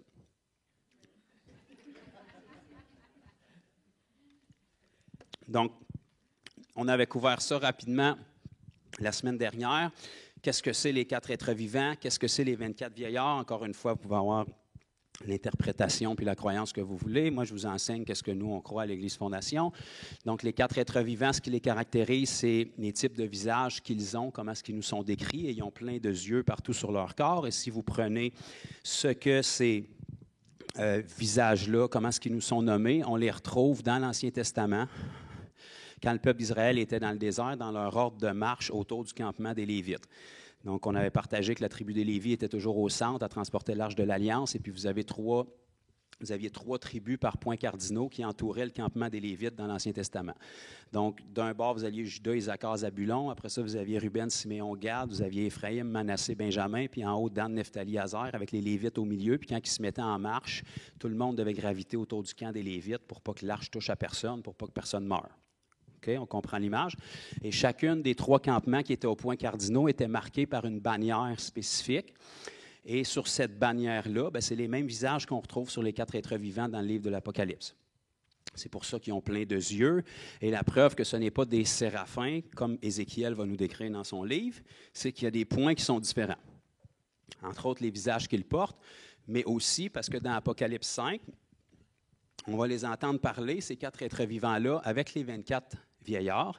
Et dans nos Bibles Louis II, la traduction n'est pas tout à fait excellente, mais si vous avez des Bibles Osterval, par exemple, qui sont très, très proches du texte original, ou des Bibles King James en anglais, on va voir que les 4 êtres vivants puis les 24 vieillards, ils vont louer celui qui est assis sur le trône et ils vont dire « Tu nous as rachetés ». Donc, si les 4 êtres vivants étaient des anges, ils ne pourraient pas dire ça. Parce qu'aucun ange a été racheté de la part de Dieu. Donc, les êtres vivants et les vieillards vont dire, tu nous as rachetés de toute tribu, de toute langue. Ça, c'est dans Apocalypse chapitre 5, à partir du verset 8, 9 et 10. Nos Louis II nous le traduisent différemment. Mais si vous prenez la version Osterval ou King James, vous allez voir qu'il chantait un cantique nouveau. Il disait, tu es digne de prendre le livre, d'en ouvrir les sceaux, car tu as été immolé. Tu nous as rachetés par Dieu, par ton sang, des hommes de toute tribu, de toute langue. Regardez bien, ça nous dit au verset 10, tu as fait de nous. Dans nos Louis II, c'est juste écrit deux, mais dans la Osterval puis la King James, ça dit « Tu as fait de nous un royaume des sacrificateurs pour notre Dieu et ils régneront sur la terre. » Donc, les anges ne sont pas appelés à régner, de toute façon. Le règne, c'est pour les saints. Fait que ça nous démontre que autant les 24 anciens que les 4 êtres vivants, c'est des saints. Entre autres aussi parce que les 24 êtres vivants ont des couronnes. Aucune couronne n'est donnée à un ange. Couronne, dans le terme prophétique, ça veut dire du règne puis de l'autorité. Donc, le règne et l'autorité, c'est quelque chose qui est promis aux enfants de Dieu. Par exemple, ceux qui vont rater l'enlèvement, la Bible nous dit qu'ils vont régner pendant 1000 ans. Ceux qui font partie de l'épouse de Christ, ils vont régner au siècle des siècles. Donc, le règne, c'est pourvu pour les enfants de Dieu. Donc, les 4 êtres vivants, on avait déterminé que c'était les prémices de la première moisson de l'Ancien Testament. Donc, quand Jésus est ressuscité, vous allez voir dans un de vos évangiles, ça nous dit plusieurs saints de l'Ancien Testament revinrent à la vie avec lui. Fait que ça, c'était Jésus qui était les prémices, avec les prémices de l'Ancien Testament qui sont comptabilisées dans les 4 êtres vivants au ciel. Fait que ces 4 êtres vivants-là, ça rassemble une multitude de personnes des différentes tribus d'Israël, selon le visage qu'il y a sur chaque être vivant. Et puis, eux autres, ils font partie des prémices de la première moisson qui est l'orge. Je sais que vous ne catchez peut-être pas toutes là, du premier coup, mais je n'ai pas le choix de répéter. Donc, ensuite, les 24 anciens ou vieillards qu'on va voir, bien ça va être constitué des prémices de la deuxième moisson qui est vous et moi si on fait partie de l'enlèvement. D'accord? Comment est-ce qu'on sait ça? Bien, le chiffre 24, on ne peut pas déterminer nous-mêmes ce que c'est. Il faut aller dans la parole, leur trouver qu'est-ce qu'il veut dire. Et le chiffre 24, vous allez le retrouver dans l'Ancien Testament. Évidemment, vous allez le retrouver dans tous les livres qui ont 24 chapitres, là, mais le chiffre 24 en lui-même, vous allez le retrouver dans l'Ancien Testament. Quand Salomon a inauguré le temple, il avait établi des milliers de sacrificateurs pour faire le service dans le temple, dans la tribu de Lévi, mais ils les avaient divisés en 24 classes de sacrificateurs. Ce n'était pas 24 sacrificateurs, c'était 24 classes ou 24 groupes dans lesquels il y avait des centaines et des milliers de sacrificateurs. Donc, au ciel, on retrouve ça, les 24 vieillards qui sont là, qui ont des couronnes et qui sont constitués avec tous les saints du Nouveau Testament qui vont avoir été enlevés. À chaque fois qu'on parle d'enlèvement, l'enlèvement, c'est pour les prémices et l'épouse de Christ. Et à chaque fois que vous voyez l'épouse de Christ au ciel, elle est toujours quantifiée. 4 êtres vivants, 24 anciens, 144 000 Juifs. Toutes les autres personnes, il n'y a pas de chiffre. Des foules innombrables, à perte de vue, des gens de toute langue, de toute nation, de toute tribu. C'est des saints, mais ils ne font pas partie de l'épouse de Christ. L'épouse est toujours quantifiée, nous montrant qu'il y a un nombre restreint. Ce n'est pas pour tout le monde. Pareil comme dans le naturel, dans un mariage, pas tout le monde est l'épouse. Tout le monde est au mariage, l'épouse fait partie des invités, mais l'épouse est plus qu'un invité. D'accord? Donc, c'est la même chose. L'Église, c'est l'Église. Tout le monde va être invité. Ceux qui sont nés de nouveau de l'Église vont être aux noces, mais ce n'est pas tout le monde qui va faire partie de l'épouse. Parce que l'épouse doit s'être préparée, techniquement, si elle aime son mari. Donc, on a une belle image de ça dans l'Ancien Testament, encore une fois, avec la reine Esther. Il y en a peut-être qui ont lu le livre d'Esther. Là. Esther, elle s'est préparée pendant 1 an avant d'aller rencontrer le roi. Donc, ce n'était pas une histoire de one night. Là. Fait qu'elle a passé 6 mois à se baigner dans un certain aromate, puis 6 autres mois à se baigner dans une autre affaire pour se préparer à aller rencontrer le roi. Et ça, c'est une très belle image que la Bible nous donne parce que Esther, elle a eu une inspiration de Dieu, évidemment, mais elle a fait quelque chose de différent. Là où est-ce que tous ceux qui étaient proposés à être des futures concubines du roi, il y avait accès à n'importe quoi pour leurs soins corporels. Esther, elle a fait les choses différemment. Elle est allée voir ceux qui travaillaient pour le roi, puis elle a dit, qu'est-ce que le roi aime? Parce qu'on ne se prépare pas pour nous autres. On se prépare pour rencontrer quelqu'un. Donc, l'important, ce n'est pas ce que nous, on aime, c'est qu'est-ce que lui aime. Fait qu'elle s'est enquérie de tout ce que le roi aimait, puis elle a passé 1 an à se préparer avec les aromates que le roi aimait, parce qu'elle s'en allait rencontrer le roi. D'accord? Donc, nous, ceux qui sont les plus près du Seigneur Jésus, bien, c'est le Saint-Esprit. Donc, on va consulter le Saint-Esprit pour savoir qu'est-ce que le Seigneur Jésus aime, parce que c'est lui l'époux qu'on s'en va rencontrer. Donc, on ne se prépare pas avec ce que nous, on aime, puis ce qui nous plaît. On essaie de trouver ce que lui aime, ce qui lui plaît, et puis on ajuste notre vie en conséquence de ça, parce que c'est devant lui qu'on va comparaître. D'accord? Donc, l'épouse de Christ, c'est pour ceux qui se sont préparés. Pas ceux qui ont fait une prière de repentance puis qui fréquentent l'Église de temps à autre pour se laver la conscience. Ceux qui aspirent à la rencontre du Seigneur Jésus. Pas ceux qui essaient de trouver du temps pour Jésus dans leur vie, ceux qui entourent leur vie autour de Jésus. Jésus, c'est mon but premier, mon aspiration. Je vis pour lui et j'essaie de trouver du temps pour le reste à travers ça. Je n'essaie pas de trouver du temps pour Jésus dans mon horaire puis essayer de me servir de lui pour qu'il arrange mes problèmes. Non, je vis pour lui et le reste, c'est secondaire. Il s'en occupe. OK? Donc, on avait parlé de ça. Maintenant, on va essayer de recouvrir un petit peu rapidement l'enlèvement. Donc, l'enlèvement, soit qu'on y croit pas, soit qu'on y croit, mais on ne sait pas où est-ce qu'on le place. Parce que dans l'Apocalypse, il y a différents enlèvements. L'enlèvement est déjà commencé, c'est Jésus qui est enlevé le premier. Donc, vous vous en souviendrez. Après sa résurrection, il a vécu pendant 40 jours avec ses disciples parce que le Seigneur Dieu lui redonnait les 40 jours qu'il avait sacrifiés dans le désert où est-ce qu'il a été tenté par le diable. Donc, après sa résurrection, il y a eu un sursis de 40 jours où est-ce qu'il a pu rattraper le temps. D'accord? Donc, il les a enseignés sur les choses du royaume de Dieu. Et puis, à partir de là, il a été enlevé après 40 jours sur la montagne des Oliviers. Donc, le premier enlèvement est déjà fait. Et il va revenir comme il a été enlevé. D'accord? Donc, pour saisir aussi le principe des enlèvements, vous allez voir dans la Bible que Jésus lui-même a eu 2 enlèvements. Faites comme si vous me suiviez, là. Merci, Annie. Attends, je t'explique ça. Donc, Jésus a eu un enlèvement privé et secret le matin de sa résurrection. Jésus a eu un enlèvement privé et secret le matin de sa résurrection. Donc, les femmes sont allées au tombeau pour voir qu'est-ce qu'il en était. Le corps n'était plus là. Ils sont partis en panique. Il y en a une qui était là, qui était Marie. Elle a dit, le corps n'est plus là, mais où est-ce qu'il est? Finalement, elle a vu quelqu'un avec une robe blanche pensant que c'était le jardinier, qui était Jésus. Puis quand il lui a parlé, elle l'a reconnu. Elle a dit, Rabouni. Puis là, elle s'est jetée à ses pieds. Jésus lui a dit, ne me retiens pas, parce que je ne suis pas encore monté vers mon Père. D'accord? Parce qu'il fallait qu'il monte vers son Père pour aller faire l'aspersion de son sang sur le propitiatoire céleste. Parce que la journée qu'il est mort, il n'est pas allé au ciel. Il est allé dans le séjour des morts pendant 3 jours. Là, il est ressuscité 3 jours plus tard, mais il n'était pas encore monté au ciel ce matin-là. En cours de route, il est monté au ciel, mais ça, personne ne l'a vu. Mais il est monté parce que l'auteur de la lettre aux Hébreux nous dit qu'il est monté, il a inauguré une route vers le ciel, puis il est allé faire l'aspersion de son sang sur le propitiatoire céleste. Puis maintenant, on a un souverain sacrificateur à perpétuité qui ne peut pas mourir, qui est sans péché, puis il n'y en aura pas de suivant, il n'y a pas de relève. Souverain sacrificateur, selon l'ordre de Melchisédek, une fois pour toutes, on a un avocat auprès du Père qui parle favorablement pour nous. Donc, le matin, il dit à Marie, ne me retiens pas. Un autre évangile va dire, ne me touche pas. Parce qu'on s'entend que Marie, elle devait être agrippée pas mal, pas le laisser partir. Quand il revient 8 jours plus tard, il va dire à Thomas, mets ton doigt ici dans mon côté. Arrête d'être incrédule puis crois. Pourquoi? Parce qu'entre les deux, il était allé au ciel puis il avait fait sa job. Fait qu'il y a eu un enlèvement secret le matin de sa résurrection, puis il y a eu un enlèvement public pour ses disciples sur la montagne des Oliviers. D'accord? On comprend ça? Donc, nous, quand la trompette va sonner, il va y avoir un enlèvement secret qui va se faire. Ou est-ce que là, il y a des millions de personnes qui vont disparaître, enlevées par les extraterrestres? Partis sur une autre planète pour nous réinstruire puis nous coloniser ailleurs. Purifier la planète des souillures, des fous religieux. Mais il va aussi avoir un retour public aussi.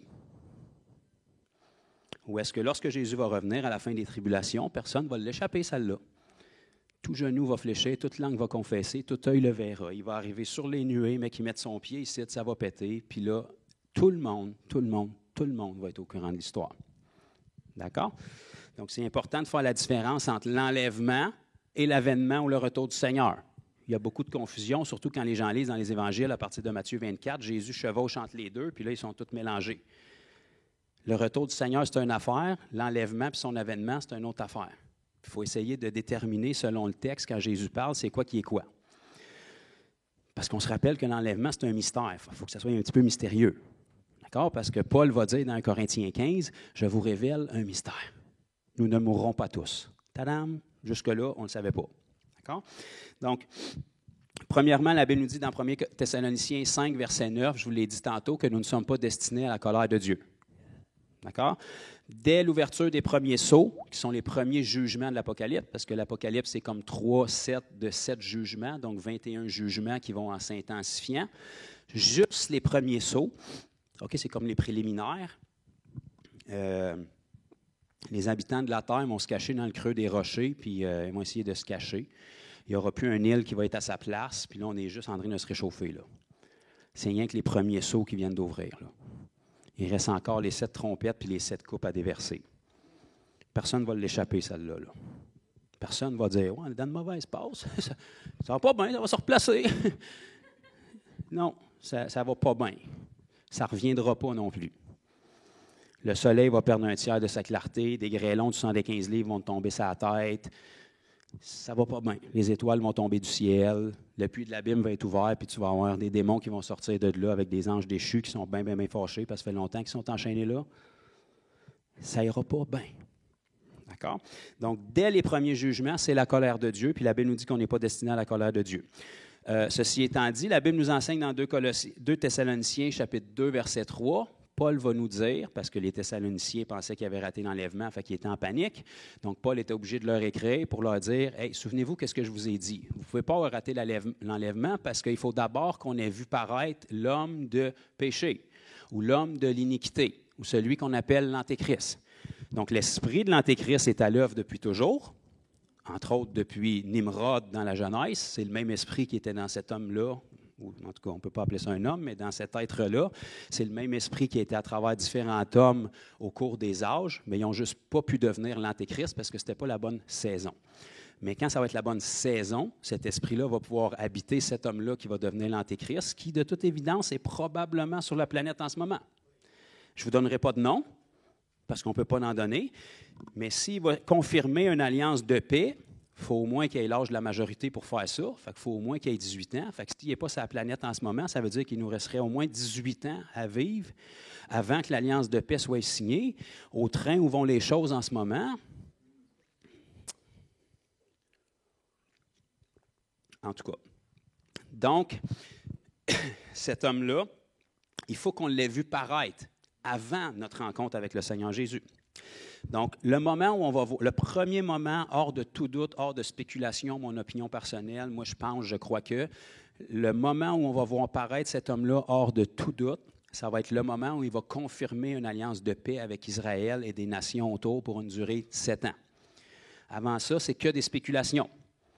Tu as peut-être raison, c'est peut-être le bon gars, mais tu ne peux pas être sûr à 100%. Le moment où on va le voir paraître, c'est le moment où il va confirmer cette alliance de paix-là pour 7 ans. Nos Louis II disent signer, le texte original dit confirmer. Fait que c'est quelqu'un qui va avoir un poids politique suffisant pour être capable de confirmer une alliance de paix avec Israël, puis les nations qui sont autour, ce qui n'est jamais arrivé. Okay, je l'ai dit la semaine passée, depuis qu'Abraham est allé coucher avec sa servante Agar, puis qu'il y a eu Ishmaël, puis qu'après ça, il y a eu Isaac, depuis ce temps-là que les deux nations sont en guerre, puis ils vont être en guerre jusqu'à ce que Jésus revienne. Les Arabes puis les Juifs sont demi-frères, ils ne s'aiment pas, ils ne savent pas pourquoi, parce que c'est spirituel le combat, puis ils vont rester en guerre, puis ça ne me dérange pas comment de milliards t'investis au Moyen-Orient, la guerre va continuer parce que c'est spirituel. Cet homme-là va arriver, puis il va faire un traité de paix de 7 ans, et puis là, on va voir apparaître l'homme de péché. Donc, avant qu'on voit ça, l'enlèvement ne peut pas arriver. Dès le moment qu'on voit ça, ça peut être n'importe quand. Fait que le compte à rebours de 7 ans, d'ailleurs, les tribulations, c'est très précis, c'est calculé en mois puis en jours même dans l'Apocalypse. Dès le moment que la confirmation puis que la signature est faite, partez votre chronomètre, il reste exactement 7 ans du calendrier juif, à défaut de 12 mois de 30 jours, donc 360 jours par année. 7 fois 360 jours, jour pour jour, avant que Jésus mette son pied sur le mont des Oliviers. Il n'y a plus de retour en arrière. À partir qu'on voit paraître cet homme-là, okay, c'est pour ça qu'il y a tellement d'emphase depuis les dernières années qui est mis avec Israël pour essayer d'amener la paix, pour essayer de faire des traités avec les Arabes qui sont autour, parce que ça se travaille. Il faut qu'on arrive là. Et dès le moment que ça va être fait, il reste 7 ans à l'histoire de l'humanité comme on la connaît. Et dès le moment que nous, on va voir ça, parce que soyez sans crainte, ça ne passera pas d'un crack non plus, mais qu'il y ait un traité de paix qui soit signé, ça n'a jamais existé de l'histoire de l'humanité. avec Israël puis les Arabes. Dès le moment que ça va être signé, nous, c'est notre signe que ça peut être à n'importe quel moment. Ça ne veut pas dire que vous ne vous préparez pas entre-temps, parce que vous pouvez mourir entre-temps aussi. On va vous ressusciter par la grâce de Dieu, si on peut avoir accès à vous, mais ça reste qu'on doit toujours garder notre cœur droit devant le Seigneur. Donc, dès le moment que ce traité-là est signé, nous, ça peut être n'importe quand, jusqu'à ce que l'ouverture du premier sceau se fasse. Parce que dès que le premier sceau est ouvert, c'est la colère de Dieu qui est déversée, puis on n'est pas destiné à la colère de Dieu. Fait qu'il faut voir paraître l'homme de péché, mais on ne peut pas connaître la colère. Fait qu'il faut partir entre les deux. D'accord? Je vais vous l'expliquer encore avec plus de détails, là. Cet homme-là qui est l'Antéchrist, ça va prendre environ 3 ans et demi avant que le reste du monde réalise qui il est. Nous, dès le moment qu'on voit la confirmation du traité de paix en tant que chrétiens, on le sait. Le reste du monde, ils ne savent pas. Pour le reste du monde, c'est un héros. Dans le milieu politique, c'est un héros politique. Au milieu militaire, c'est quelqu'un qui amène la paix et l'unité enfin. On va arrêter de se battre, faisons l'amour et non la guerre. Regarde, on a toutes nos religions, puis c'est bien correct comme ça. Respectons-nous les uns les autres. Tout le monde pense différemment, puis tout le monde a raison. Fait que de l'autre bord, il va y avoir 9 milliards de petites boîtes avec des petits dieux, puis on va faire chacun notre patente. Donc, il va être vu par les gens du monde qui ne connaissent pas Christ comme quelqu'un qui est la solution au problème. Parce que le diable l'envoie comme un messie. Parce que le diable copie ce qu'il a vu Dieu faire. Donc, soyez pas surpris que, mec, on le voit signer le traité de paix, probablement qu'il va être autour de 30 ans. Parce que Jésus s'est révélé au monde à l'âge de 30 ans. Soyez pas surpris que lorsqu'il va être poignardé au milieu des tribulations, qu'il va mourir et ressusciter par la puissance satanique pour se faire passer pour le Messie, qu'il soit âgé autour de 33 ans. Parce que le diable n'invente rien, il copie seulement ce qu'il a vu Dieu faire. Parce que vous avez rejeté le Messie, vous allez être séduit par un faux Messie. Au milieu des tribulations, il va mourir et il va ressusciter. Et là, il va dire, voilà, je suis Dieu et non seulement je suis Dieu, mais je vous offre l'opportunité de ne plus mourir vous autres aussi. Prenez cette marque-là que je vous offre et vous ne mourrez plus. Le problème, c'est que Jésus nous l'a déjà offert, la vie éternelle. Puis on n'est pas obligé de se planter rien, ni dans le front, ni dans la main, parce qu'il a déjà mis son sceau, puis sa marque sur nous, qui est le Saint-Esprit, qui nous donne la vie éternelle. Mais ceux qui ont rejeté l'amour de la vérité vont être séduits par le mensonge qui va leur être offert. D'accord? Donc ça aussi, la marque de la bête, ça fait des années que ça se trame, puis il sort des puces à chaque année, et c'est un système comme ça qui se prépare pour être capable de voir comment l'implanter, comment contrôler les gens. Ce qu'on sait, peu importe si on ne sait pas exactement qu'est-ce que c'est, on sait que c'est quelque chose qui va faire que ces êtres humains-là qui vont l'accepter ne pourront plus être rachetés par le Seigneur Jésus. Le Seigneur Jésus, on le sait, il est venu pour racheter des êtres humains. Donc, de toute évidence, si tu n'es plus rachetable, c'est parce qu'il y a quelque chose qui risque de se passer. Parce que vous savez, la différence entre un être humain et un animal est mince, là. C'est une question de chromosomes. Fait que si on te vend quelque chose qui peut t'empêcher de mourir, mais qui dénature ton ADN humain, tu n'es plus rachetable. Tu ne peux plus revenir en arrière. Rappelez-vous que dès le début de la création, c'est là-dessus que le diable a ciblé. On ne pourra pas rentrer là-dedans, mais quand vous allez lire dans Genèse 6, puis vous changez de page parce que c'est inquiétant, puis vous ne comprenez rien avec l'histoire des géants, là, c'est ça qui s'est passé. Puis les anges qui ont fait ça, c'est ceux qui sont enchaînés depuis ce temps-là dans l'abîme que Pierre nous mentionne dans son livre. Puis c'est ceux-là que vous allez voir libérés dans le livre de l'Apocalypse à partir du chapitre 9. Alléluia. OK. Donc, l'enlèvement doit se produire entre l'apparition de cet homme-là qu'on va voir et puis l'ouverture des premiers sceaux. On va le voir, on va reprendre notre lecture à partir de Apocalypse chapitre 5. Et puis, on va se rendre dans l'ouverture des sceaux pour venir renforcer ça. Puis, je ne suis pas sûr qu'on va dépasser bien ça à l'heure qui est rendu. Mais... Donc, dans Apocalypse chapitre 5, Jean est rendu au ciel. Et puis là, il va voir un livre avec des sceaux. Donc, ce n'est pas un livre comme nous, on a aujourd'hui. Les livres, à cette époque-là, c'était des rouleaux. OK? Et puis, ils étaient scellés. Donc, vous comprenez, c'est quoi un sceau? Comme une motte de cire qu'on mettait. Puis, il y avait 7 sceaux sur ce livre-là. Ce livre-là était présenté au ciel dans ce chapitre-là. Et puis là, il y a eu comme vraiment un deuil dans le ciel. Puis, Jean s'est mis à pleurer parce qu'il n'y a personne qui était trouvé digne d'ouvrir le sceau. Fait qu'apparemment, ce qui était contenu dans ce livre-là était tellement sérieux que ça prenait quelqu'un qui était digne de l'ouvrir. Pourquoi? Parce que c'est un livre qui est rempli de jugement. Puis, le seul qui est digne de juger, c'est quelqu'un qui est parfait. Et puis là, à un moment donné, Jean a vu émerger comme un agneau immolé, qui était le Seigneur Jésus. Pourtant, le Seigneur Jésus, ce n'est pas un petit mouton, là, mais il était comme un agneau immolé, qui a émergé à travers le trône. Et puis là, tout le monde s'est mis à clamer qu'il est digne d'ouvrir le sceau. Le seul qui est digne. Le seul qui est digne, le Seigneur Jésus. Le seul qui est sans péché. Le seul qui peut rendre un verdict puis un jugement droit parce que lui n'a jamais péché. Pareil comme quand Jésus a dit à la femme adultère, « Est-ce que quelqu'un te juge? » Elle a dit « Non, personne. » Il a dit « Va et ne pêche plus, je ne te juge pas non plus. » Pourquoi? Parce qu'il avait dit que celui qui n'a jamais péché te lance la première pierre. De toute évidence, si Jésus ne l'a pas lancé, lui n'avait jamais péché. Il aurait eu le droit de la lancer, mais il ne l'a pas lancé. Donc, le seul qui est digne, le seul qui est sans péché, c'est Jésus qui est représenté par l'agneau ici. Donc, vous comprenez que dès le moment que les sceaux commencent à être brisés, c'est Jésus qui rouvre les sceaux. Donc, chacun des jugements qui est fait à l'ouverture des sceaux, c'est des jugements que Jésus fait sur la planète. Donc, ça serait bizarre qu'il efface sur nous qui sommes ses frères et ses sœurs. D'ailleurs, on va voir que dès l'ouverture des sceaux, les 4 êtres vivants et les 24 vieillards au ciel participent avec lui. Donc, si on participe avec lui, on ne peut pas être ici en bas, aller subir. D'accord? Donc, cet agneau-là qui nous représente Jésus a pris le livre. Ça nous dit au verset 7, chapitre 5, verset 7, « Il vint, et il prit le livre de la main droite de celui qui était assis sur le trône. » OK? Donc, vous comprenez que la Bible nous dit maintenant que depuis que Jésus est ressuscité, il est assis à la droite du Père dans les lieux célestes. Pourquoi? Parce que ses dernières paroles ont été « Tout est accompli ». Il était venu pourquoi? Pour le salut. Pour le salut, tout est accompli, il est parti s'asseoir. D'accord? Ce n'est pas parce qu'il est paresseux et qu'il n'y a rien à faire au ciel, c'est parce que sa partie est faite. Maintenant, la tête est au ciel, puis nous, on est son corps ici-bas sur terre, puis la Bible nous dit qu'il doit être au ciel maintenant, assis à la droite du Père, jusqu'à ce que Dieu fasse de ses ennemis son marchepied. Et c'est à travers son corps ici-bas sur terre qu'il va faire des ennemis du Seigneur son marchepied. Là, ici, dans l'Apocalypse, on voit l'agneau qui se présente et qui prend le livre de la main droite de celui qui est assis sur le trône. Fait que là, Jésus est passé de assis à la droite du Père à debout à ramasser le livre. Pourquoi? Parce que le salut, où est-ce que tout était accompli, est fait. Maintenant, ce n'est plus le temps du salut, c'est le temps des jugements. C'est pour ça qu'il s'est relevé et qu'il passe à l'action. D'accord? Donc, là, il va commencer à avoir l'ouverture des sceaux. On va avancer au début du chapitre 6, où est-ce que les sceaux se rouvrent.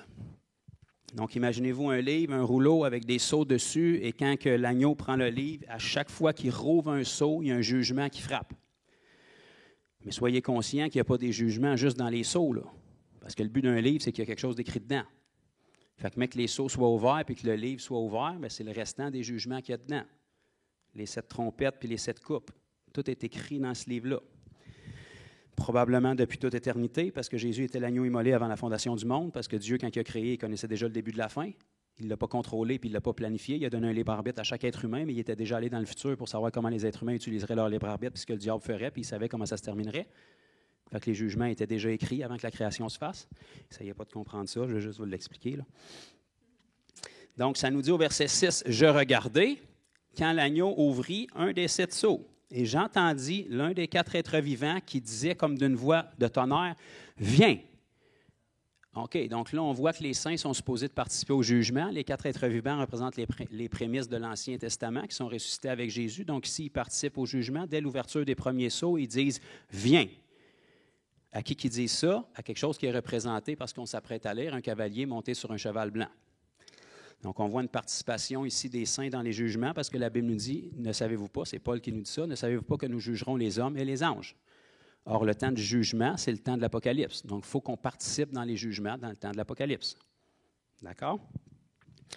Regardez bien ici, lorsque un des êtres vivants a dit ça, « Je regardai et voici parut un cheval blanc.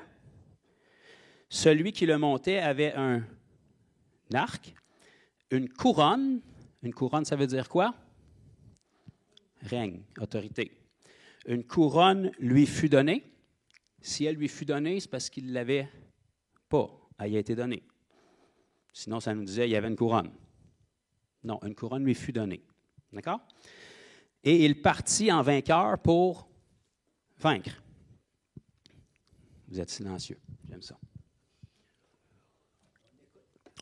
Bon, qui est ce cavalier blanc-là? Donc, il y a généralement deux choix. Instinctivement, les gens vont dire c'est Jésus parce que c'est blanc, c'est la pureté. Puis Jésus, on sait qu'il sait faire du cheval parce qu'il va revenir sur un cheval dans Apocalypse chapitre 19. Ce n'est pas ça. Premièrement, pour la simple et bonne raison que le cavalier blanc arrive après l'ouverture du sceau que Jésus lui-même a ouvert. Fait que si Jésus est au ciel en train d'ouvrir le sceau, il ne peut pas être en bas en train d'arriver en cavalier blanc. Vous comprenez le principe? Fait qu'il y a une place où il est à l'autre, là. On sait ici que ce n'est pas le Seigneur Jésus pour une autre bonne raison qui nous est décrite dans Apocalypse chapitre 19 et le verset 11. Ça nous dit que lorsque Jésus va revenir, avec tous ses rachetés et tous ses saints anges, dans le ciel et qui va descendre pour mettre son pied sur la montagne des Oliviers, la Bible nous le décrit comme monté sur un cheval blanc. Et ça nous dit que lui, il est appelé le fidèle, F majuscule, et le véritable, V majuscule. Donc, si on en a un sur un cheval blanc qui est fidèle et véritable, ça veut dire que forcément, il y en a au moins un autre qui n'est pas véritable. D'accord? Fait que celui qu'on voit ici, ce n'est pas le véritable, c'est le faux.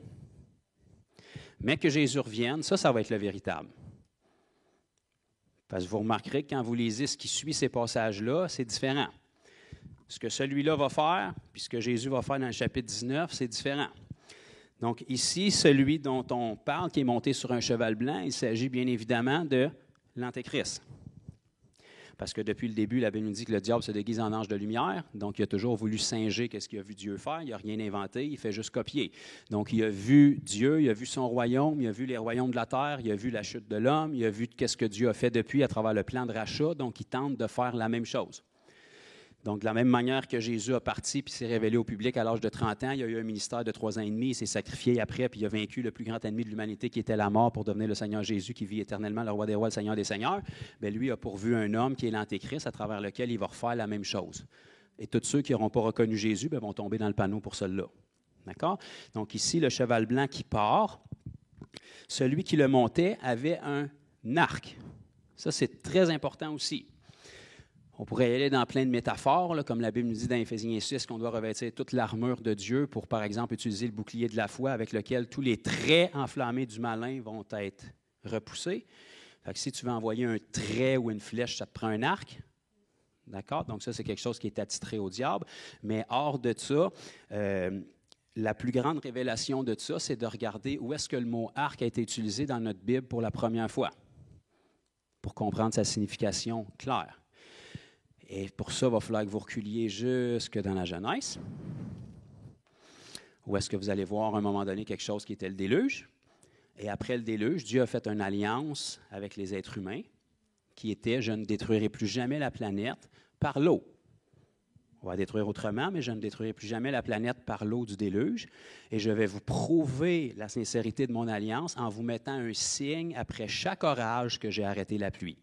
Et il a mis un arc dans le ciel. Après chaque orage, dépendamment de la position et des nuages que vous avez, vous voyez un arc dans le ciel.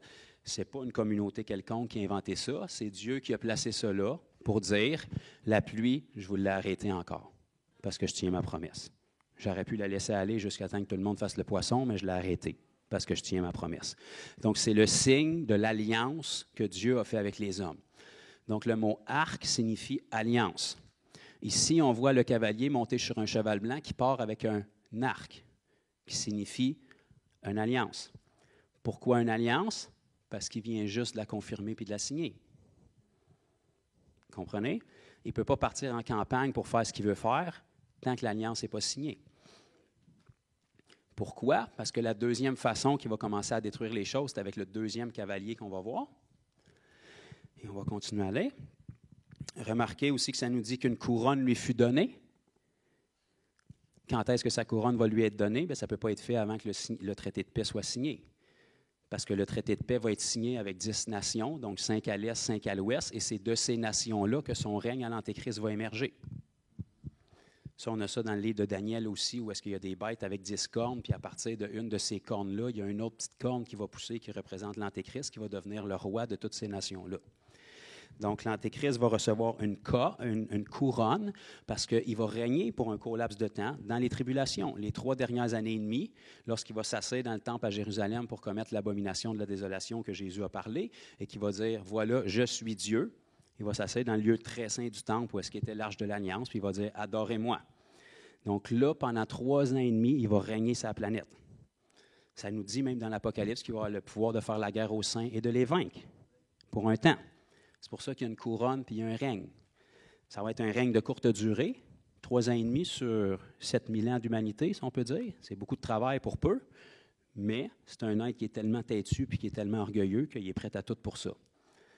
Donc, il va l'avoir son règne, il va l'avoir sa couronne, et il partit en vainqueur pour vaincre parce qu'il va avoir un temps où est-ce qu'il va vaincre. D'accord? Regardez bien, lorsqu'il ouvrit le second sceau, j'entendis le second être vivant dire « Viens ». Donc, encore une fois, ici, on voit une participation des saints dans les jugements. Les êtres vivants, c'est qui? C'est les prémices de la première moisson, donc les saints de l'Ancien Testament qui sont ressuscités en même temps que Jésus. Ça nous dit ici, au verset 4, « Il sortit un cheval roux, ou rouge, là, dépendamment de votre traduction de Bible.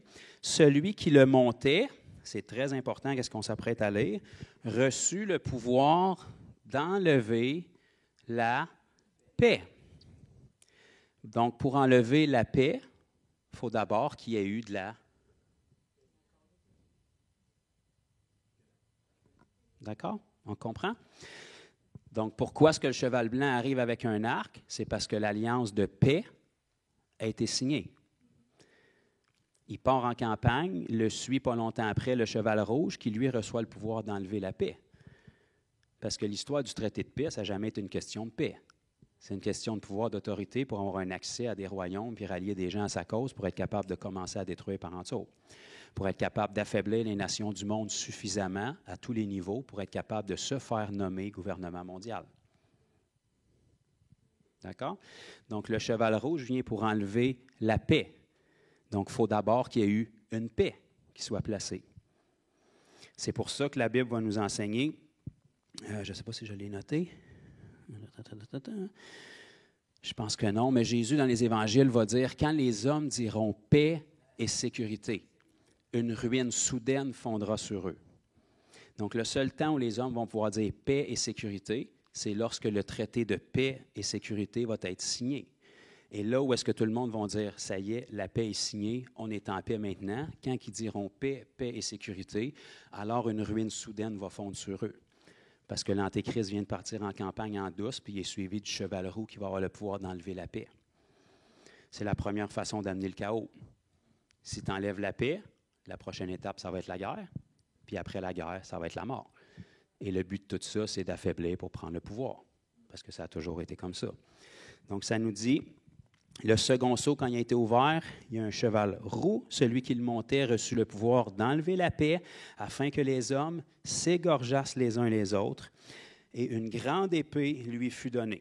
Donc là, on a en ordre la déchéance qui va se produire, qui est dans le plan de l'Antéchrist qui est monté sur le cheval blanc, pour être capable d'affaiblir les royaumes du monde suffisamment pour que lui puisse se proposer comme la solution 3 ans et demi après.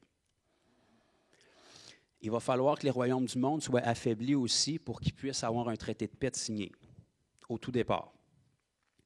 Parce que je ne sais pas, là, imaginez-vous une seconde, ça ne me dérange pas comment bien intentionné que vous êtes, aller au concile de Jérusalem en ce moment avec les nations arabes puis essayer de signer un traité de paix, mettons, pour 2 jours. On arrête de se lancer des roches puis des missiles pour 2 jours, c'est correct? Ça ne marchera pas. Ça n'a jamais marché, puis ça ne marchera jamais non plus. Il va falloir qu'il arrive quelque chose de majeur pour que ce soit forcé. Et puis ça, on a ça dans notre Bible aussi. Il nous reste une très grande prophétie qui se retrouve dans Ézéchiel 38-39, qui s'appelle la guerre de Gog et Magog, qui ne s'est pas accomplie encore. C'est une guerre qui est intense, c'est une guerre qui nous est décrite. On a 2 longs chapitres dans Ézéchiel 38-39 qui nous décrivent cette guerre-là, et elle ne s'est pas accomplie encore. De l'histoire de l'humanité, ça ne s'est jamais produit encore. Et cette guerre-là, il y a des noms de pays clairs qui nous sont décrits dans leur nom biblique. Aujourd'hui, ils ne portent pas le même nom, mais c'est toutes des nations qui gravitent autour d'Israël, et ils vont descendre vers Israël pour tenter de l'attaquer, pour un but spécifique qui nous est donné dans Ézéchiel aussi, dans le but de faire du butin, entre autres. Et puis ces nations-là, ils vont être vaincus par Dieu lui-même. Et la Bible nous dit à ce moment-là, toutes les nations du monde vont savoir que c'est Dieu qui a sauvé Israël. Fait que l'époque de l'athéiste tire à sa fin, mes amis. dès le moment que cette guerre-là va arriver, on n'aura plus à confronter un athée sur la planète. Il va encore avoir des incroyants en Jésus-Christ, mais l'idée que Dieu n'existe pas va être complètement évaporée parce que la Bible nous dit toutes les nations de la terre vont savoir que c'est Dieu qui a sauvé Israël en cette journée-là. Israël ne lèvera même pas la main pour combattre, là. Dieu va intervenir et toutes ces nations-là vont être vaincues. Et il y a beaucoup de nations avec beaucoup de monde.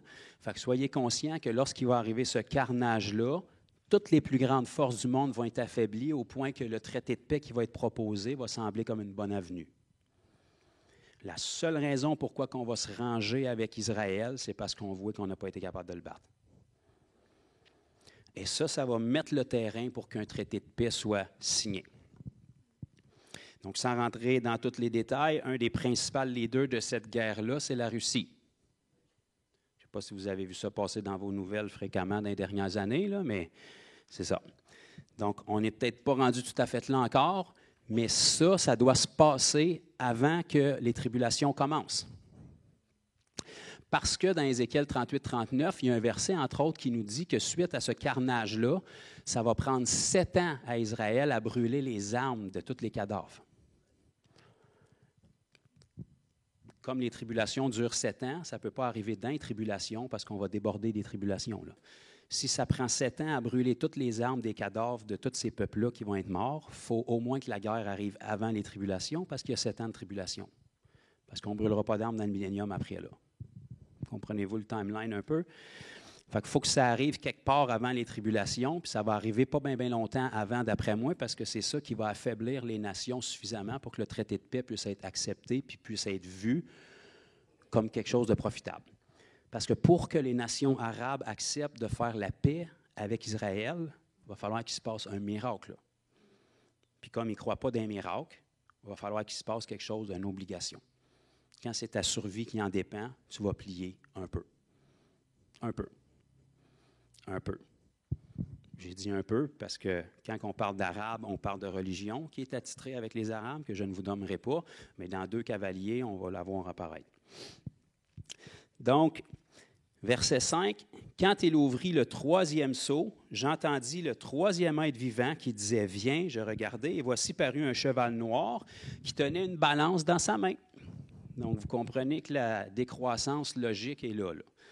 Donc, l'Antéchrist part en douce. Après ça, la paix va disparaître, la guerre va commencer. La prochaine étape de la guerre, c'est toujours la famine. Comment est-ce que tu contrôles un peuple? Par l'estomac. Tu peux prendre les gens les plus doux, les plus gentils, mais s'ils ont faim et leurs enfants meurent de faim, ils sont prêts à tout pour les nourrir. C'est comme ça que tu amènes le chaos. Donc, le troisième être cavalier qui va être relâché, c'est un cheval noir, et celui qui le montait tenait une balance dans sa main. J'entendis au milieu des 4 êtres vivants une voix qui disait « Une mesure de blé pour 1 denier et 3 mesures d'orge pour 1 denier. » Donc ça, pour vous le paraphraser, c'est environ une journée de salaire pour un repas. Là, on est au début des tribulations. Fait que prenez tous les gens du monde qui se foutent de Dieu et qui prônent la paix et l'amour, là, on va essayer ça une semaine, voir où est-ce qu'elle est la paix et leur amour.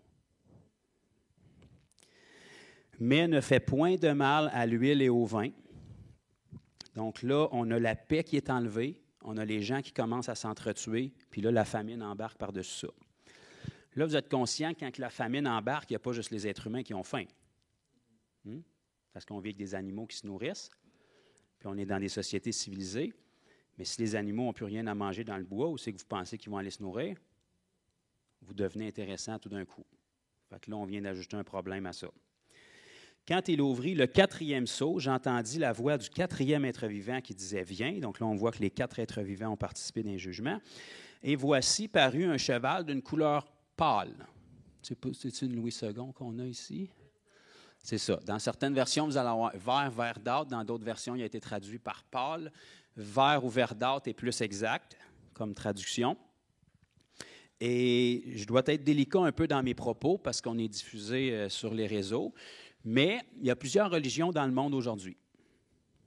Et il y a plusieurs religions qui véhiculent un message de paix, soit dit en passant, apparemment. Bon.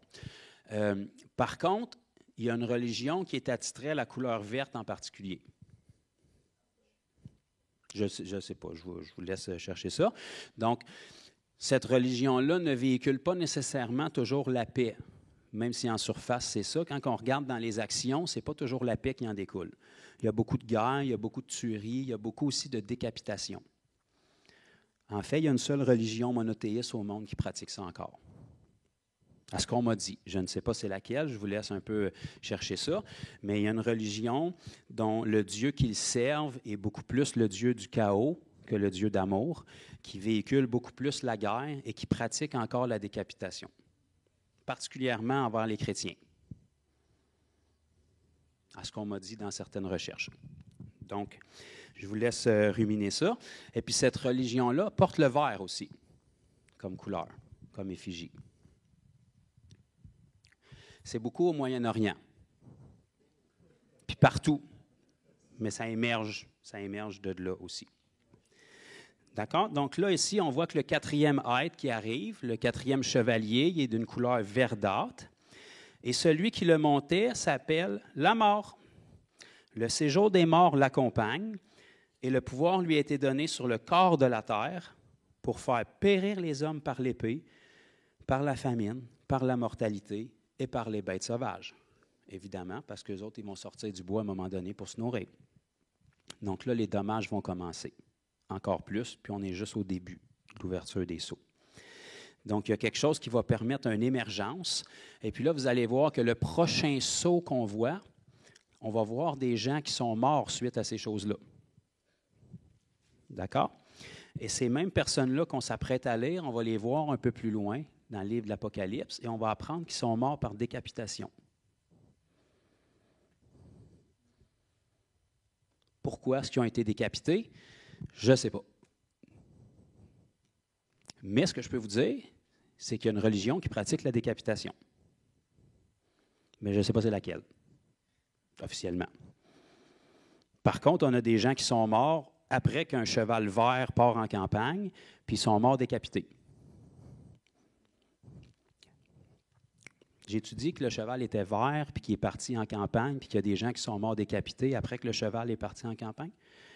D'accord. Donc, quand il ouvrit le 5e sceau, je vis sous l'autel les âmes de ceux qui avaient été immolés. Ici, on a juste le mot « immolé », mais on va apprendre un peu plus loin de quelle manière ils l'ont été, à cause de la parole de Dieu et à cause du témoignage qu'ils avaient rendu. Fait que forcément, il y a des gens qui ont rendu témoignage. Pourtant, je vous ai dit assez clairement que l'Église est plus présente. Fait qu'on devrait faire 1 + 1 fait 2 puis se poser des questions. Mais Joe, pourquoi quelqu'un a rendu témoignage à Jésus alors que la colère de Dieu est déversée? Et puis pourquoi est-ce qu'ils ont été immolés pour ça? Bien, de toute évidence, ça doit avoir un rapport avec le cheval vert qui s'opposait vraiment au message qu'eux annonçaient et qui a décidé de les immoler. Mais ces personnes-là, en grande partie, peut-être pas essentiellement, mais en grande partie, on les retrouve dans Matthieu chapitre 25, avec une parabole que Jésus nous a donnée, qui est la parabole des 10 vierges. Il y a une sœur qui m'en a parlé la semaine passée, je n'avais pas eu le temps de l'aborder, mais là, je vais le couvrir. Jésus, dans Matthieu 25, va nous donner une parabole révélatrice du royaume de Dieu à la fin des temps. Donc, je sais qu'il y a un courant très populaire depuis les dernières années, puis j'ai été surpris de le voir, là, de déformer cette parabole-là, puis de la détacher complètement là, de la fin des temps. Mais ça ne fait aucun sens parce qu'il faut prendre la Bible dans son contexte. Et Jésus, dans cette parabole-là, il va dire « Le royaume de Dieu sera semblable à… » OK? Donc, si on veut déterminer c'est quoi le royaume de Dieu auquel Jésus fait référence dans Matthieu 25, il faut regarder où est-ce qu'il est utilisé auparavant. Puis, si vous partez à partir de Matthieu chapitre 13, Jésus va donner 7 paraboles où est-ce qu'il utilise le terme « le royaume de Dieu sera semblable à ». Et à chacune de ces paraboles-là, ceux qui veulent prendre des notes, Matthieu 13, allez le lire, Jésus va donner 7 paraboles où est-ce qu'il commence par « le royaume de Dieu est semblable à ». Et pour chacune de ces paraboles-là, c'est des choses qui s'appliquent parfaitement à l'Église du Seigneur Jésus. Donc, on ne peut pas dire que dans ces 7 paraboles-là, le royaume de Dieu décrit l'Église, puis dans Matthieu 25, tout d'un coup, il ne parle plus de l'Église, il parle des Juifs ou il parle d'un autre peuple quelque part. Parce que Jésus ne peut pas utiliser le royaume de Dieu pour décrire l'Église 7 fois dans des paraboles, puis tout d'un coup, tilter, tout d'un coup, puis nous autres nous laisser dans le champ. Donc, il faut qu'on prenne la parole dans son contexte. Et dans Matthieu 25, vous pouvez tourner, on va aller le lire, et j'ai presque terminé par la grâce de Dieu. En fait, je n'ai pas terminé, mais je vais arrêter. Donc, dans Matthieu 25, à partir du verset 15, non, à partir du verset 1, ça nous dit, « Alors, le royaume de Dieu sera semblable à... » Okay, c'est les mêmes termes qui sont utilisés dans 7 paraboles qu'on retrouve dans Matthieu 13 qui commencent par la même chose. Et là, vous allez voir que le chapitre 25 commence par « Alors le royaume de Dieu ». D'accord? Vous voyez ça? Bon, le chapitre 25, il arrive après le chapitre 24. C'est-tu comme ça dans vos Bibles aussi? Dans le chapitre 24, Jésus décrit les tribulations. Il parle de la saison où est-ce qu'il chevauche entre le retour du Seigneur et l'enlèvement. Il passe entre l'avènement puis le retour. Il nous dévoile aussi l'abomination de la désolation où est-ce que l'Antéchrist va s'asseoir dans le lieu très saint. Il chevauche entre son retour puis l'avènement pour l'enlèvement.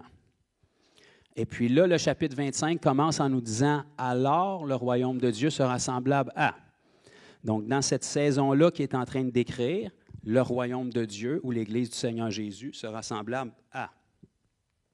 Donc, ça, c'est le contexte dans lequel il est donné. Vous pourrez aller le lire, le chapitre 24, si vous voulez vous le noter, là. Il nous donne plein d'informations où est-ce que les gens se demandent c'est quand le moment, 2 hommes vont moudre ensemble, un va être pris, l'autre va rester derrière. Ça fait référence à l'enlèvement. Au retour du Seigneur Jésus à la fin des tribulations, personne n'est laissé derrière, là. Tout œil le verra. Puis ça va assez mal sur la planète que le monde sont bien au courant qu'il y a quelque chose qui cloche, là. À l'avènement du Seigneur Jésus, qui est l'enlèvement, Jésus va nous décrire dans le chapitre 24 que ça va être comme à l'époque de Noé. Tout le monde était chill, les gens se mariaient, donnaient leurs femmes en mariage, puis tout d'un coup, une ruine soudaine a fondu sur eux. Ça va être la même chose à l'avènement du Seigneur Jésus. Donc ça nous fait référence à l'enlèvement. Parce qu'au retour du Seigneur, ça ne sera pas bien chill, puis tout le monde donne leurs femmes en mariage, puis tranquille. Non, ça va bien, bien, bien, bien mal. Le monde demande la mort, puis ils n'arrivent pas à mourir. Ils se sont rendus compte que la marque qu'ils ont prise, c'est tellement souffrant qu'ils veulent la mort, mais ils sont rendus immortels. Fait qu'ils sont obligés de souffrir. Fait que personne ne donnait sa fille en mariage, puis vivait paisiblement, mais que le Seigneur Jésus revienne sur la montagne des Oliviers. Fait que, dans le chapitre 24, ça nous parle de ce contexte-là. Puis là, il débute le chapitre 25 en disant « Alors, le royaume des cieux sera semblable à 10 vierges. » Donc ça, c'est un terme qui est utilisé souvent dans la parole pour parler de fidélité au Seigneur. Donc le mot adultère est utilisé quand les gens sont infidèles au Seigneur. Et puis lorsqu'on parle de vierges, je n'ai pas besoin de vous faire un dessin, là, les enfants sont presque tout en bas. Vous comprenez que c'est des gens qui se sont gardés pour quelqu'un. Donc, personne n'est passé là encore. Donc, vierges, les gens qui se sont gardés pour Christ. 10 vierges qui, ayant pris leur lampe, allèrent à la rencontre de leur époux. Donc, dès le moment qu'on a dit oui au Seigneur Jésus, on est parti à sa rencontre, là, parce qu'il n'y a plus de retour en arrière. Depuis que vous avez dit oui à Jésus puis que vous êtes sauvés, vous êtes dans un long pèlerinage pour certains jusqu'à ce qu'on aille à la rencontre de notre époux. Vous ne l'avez pas rencontré encore. Vous l'avez rencontré dans l'Esprit, il a mis son Esprit en vous, il vous a donné les arts de l'Esprit, il vous a donné un dépôt, une garantie, un gage, il vit en vous, vous êtes en communion avec, mais vous êtes sur le voyage de retour vers la terre promise pour vous en aller à sa rencontre. Pareil comme Rebecca, quand elle a été choisie par le plus fidèle serviteur d'Abraham, puis qui ont fait le long parcours pour le ramener vers Isaac, bien, elle s'en allait rencontrer Isaac, son futur mari, mais elle n'avait aucune idée c'était qui. Donc, c'est comme ça pour nous. On est des vierges, on s'est sacrifiés, on s'est consacrés au Seigneur et on est en route vers la rencontre avec notre époux pour se rendre jusqu'au mariage dans l'espoir que si on est fidèle jusqu'à la fin, on va pouvoir se présenter devant lui comme son épouse. Donc ici, le royaume de Dieu est semblable à 10 vierges qui ont pris leur lampe et s'en vont à la rencontre de l'époux. Ça, c'est le pèlerinage dans lequel toute l'Église est s'ils sont nés de nouveau, depuis qu'ils sont nés de nouveau, jusqu'à leur dernier souffle, jusqu'à l'enlèvement ou jusqu'à ce que Jésus revienne. Et puis là, ça nous dit, 5 d'entre elles, donc 50%, étaient folles ou insensées, dépendamment de la version que vous avez. Et 5 d'entre elles étaient sages. Voilà pourquoi. Mais les sages, les folles, en prenant leur lampe, verset 3, ne prirent point d'huile avec elles, mais les sages C'est beau d'avoir une lampe, mais une lampe pas d'huile, c'était une décoration. Ça ne fait rien. D'accord?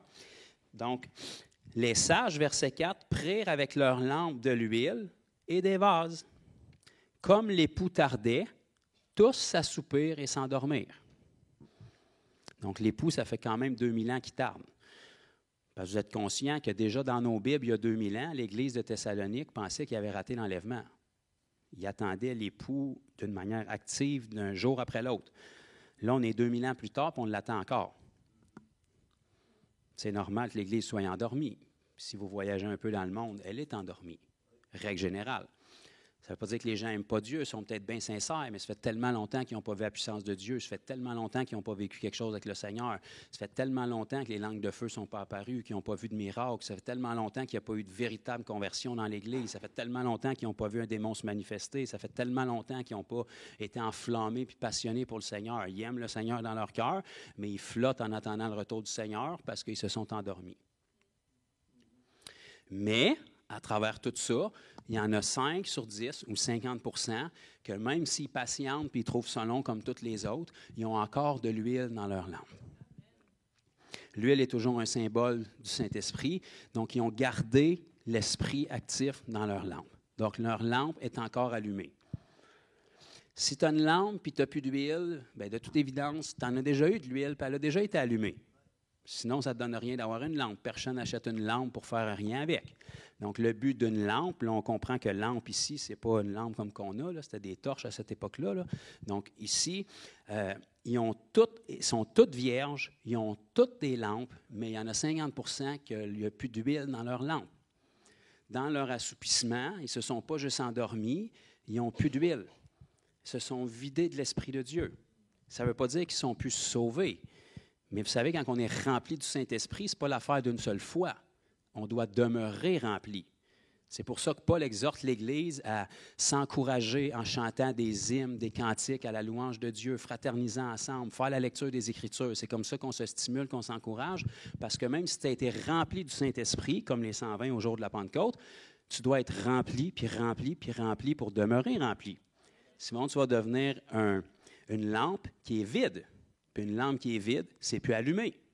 C'est pour ça qu'il y a beaucoup de chrétiens qui ne sont pas allumés et qui ne brillent pas, parce que ça fait longtemps que la lampe est vide. Ils font toutes les bonnes choses, puis ils sont tous dans l'engrenage, mais ça fait longtemps qu'il n'y a plus de foi qui est rattachée à ce qu'ils font, puis qu'il n'y a plus d'huile qui rentre. C'est pour ça qu'ils n'ont rien à redonner, parce qu'ils sont vides.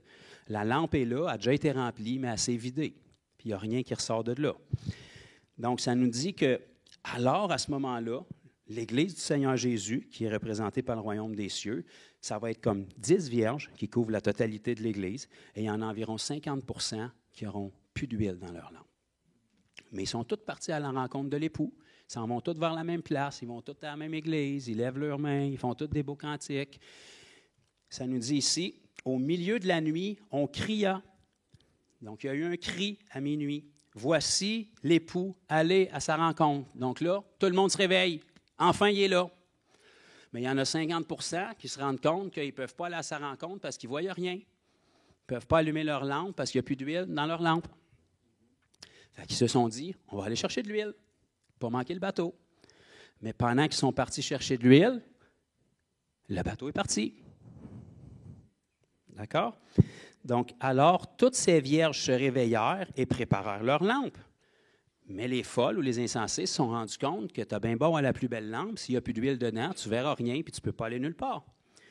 Donc, ces vierges se réveillèrent, préparèrent leurs lampes. Les folles dirent aux sages, « Donnez-nous de votre huile, car nos lampes s'éteignent. » Évidemment, s'il n'y a plus d'huile dedans, tu n'iras pas loin. Les sages répondirent, « Non, il n'y en aurait pas assez pour nous et pour vous. Allez plutôt chez ceux qui en vendent et achetez-en pour vous. » Donc, on sait que l'Esprit de Dieu, ça ne s'achète pas, là. Puis, le seul endroit où on peut l'en trouver, c'est avec Dieu lui-même. Parce que c'est dans la présence de Dieu qu'on demeure rempli. C'est dans notre lieu secret. C'est dans notre connexion de cœur avec lui. Peu importe la pratique qu'on fait, que tu sois en train de lire ta Bible, prier, chanter, louer, garder le silence, quand tu connectes de cœur avec lui, c'est lui qui te remplit et qui te façonne de gloire en gloire. Donc, les 5 insensés ou les folles sont retournés dans leur lieu secret, peu importe où est-ce que c'était, puis sont allés se reconsacrer au Seigneur. Puis gloire à Dieu pour qu'est-ce qu'ils ont fait. Le problème, c'est que, verset 10, « Pendant qu'elles allaient en acheter, l'époux arriva. Celles qui étaient prêtes entrèrent avec lui dans la salle de noces. » D'accord? Dans une salle de noces, on fait quoi? On se marie. Celles qui étaient prêtes sont entrées dans la salle de noces. Celles qui n'étaient pas prêtes vont y accéder, mais pas pour se marier, parce qu'ils sont vierges aussi, puis ils s'en allaient à la rencontre de leur époux. Mais ils ont manqué le bateau pour la noce avec l'époux, fait qu'ils vont être seulement invités. Celles qui étaient prêtes entrèrent avec lui, avec l'époux, dans la salle de noces, et la porte fut fermée. Pas la porte du salut, la porte des noces, pour l'épouse avec son époux. Mais pourtant, les vierges, ils étaient encore vierges, puis ils sont revenus avec des lampes, puis avec de l'huile. C'est impossible d'avoir le Saint-Esprit saint sauvé. C'était des vierges, ils ont une lampe, puis ils ont de l'huile, mais ils ont raté l'accès pour être l'épouse de Christ. Fait que lorsque l'enlèvement va se produire, ce groupe-là va rester ici. Mais ils sont chrétiens, puis ils sont nés de nouveau. Donc, quand ça va commencer à péter puis à déraper, puis que l'homme de péché va paraître, puis que les choses vont commencer à déraper, la seule race d'êtres humains sur la planète qui va savoir qu'est-ce qui se passe, c'est eux. Parce que tout le reste vont penser qu'E.T. est venu nous chercher. Les seuls qui vont pouvoir prêcher la vérité puis se tenir pour leur foi, c'est eux. Puis ils vont avoir l'audace de le faire parce qu'ils ont été recherchés de l'huile puis sont remplis du Saint-Esprit. Puis là, ils savent que s'ils manquent leur coup, c'est fini pour eux autres. Ils ont raté le bateau pour l'enlèvement, mais il y a encore une possibilité de salut. Le problème, c'est que ça va être au coût de leur vie et leur tête. Pourquoi? Parce qu'ils vont prêcher le message qu'une religion particulière du monde ne peut pas accepter, qui te fait perdre la tête. Et on va les voir, évidemment, au 5e sceau, commencer à remplir le ciel, parce qu'ils vont avoir été immolés pour se tenir.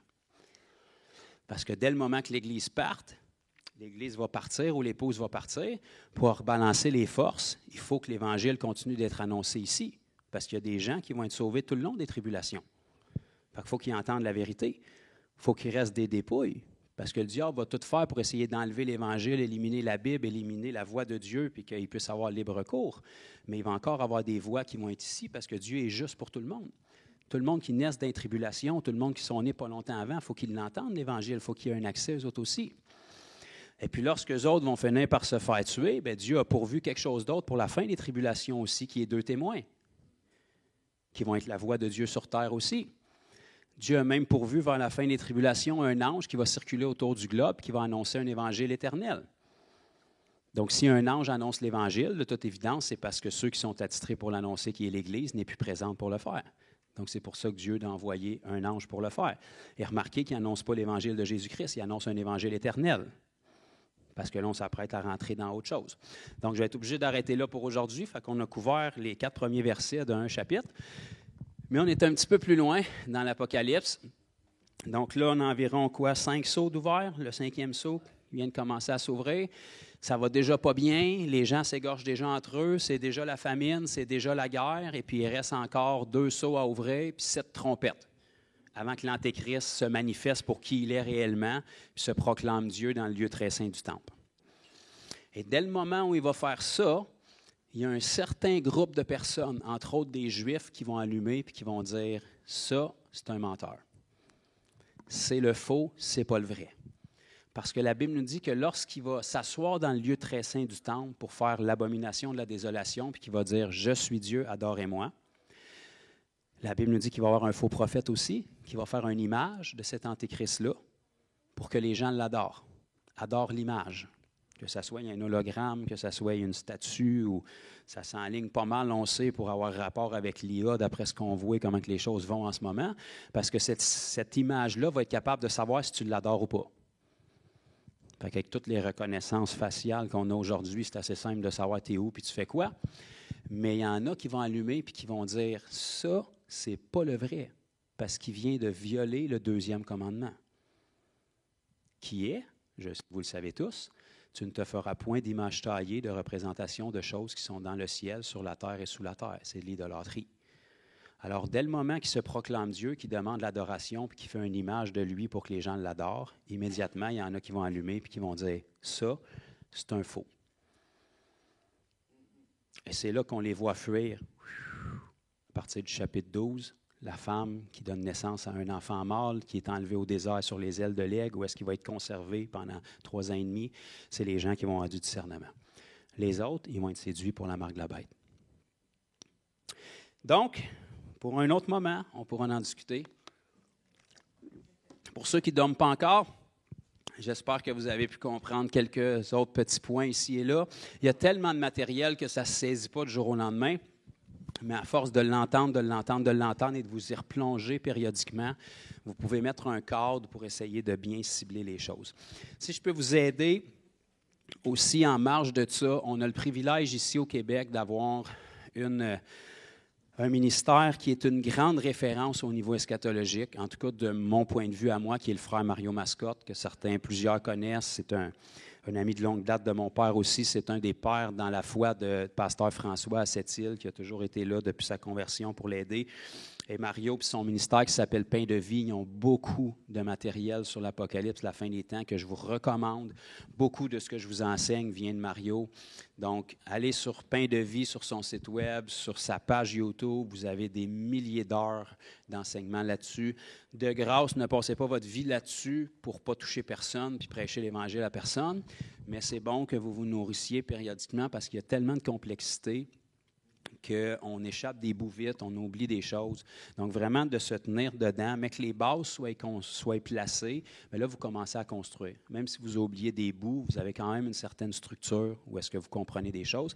Puis pourquoi ce livre-là, la Bible nous dit, dans le chapitre 1, verset 3, « Heureux celui qui lit et ceux qui entendent les paroles de la prophétie et qui gardent les choses qui y sont écrites. » Parce que quand on connaît ces choses-là, puis qu'on les comprend correctement, ça nous donne une assurance. Ça nous donne une espérance. On sait qu'on ne sera pas celui qui va se faire taper sa tête dans l'Apocalypse.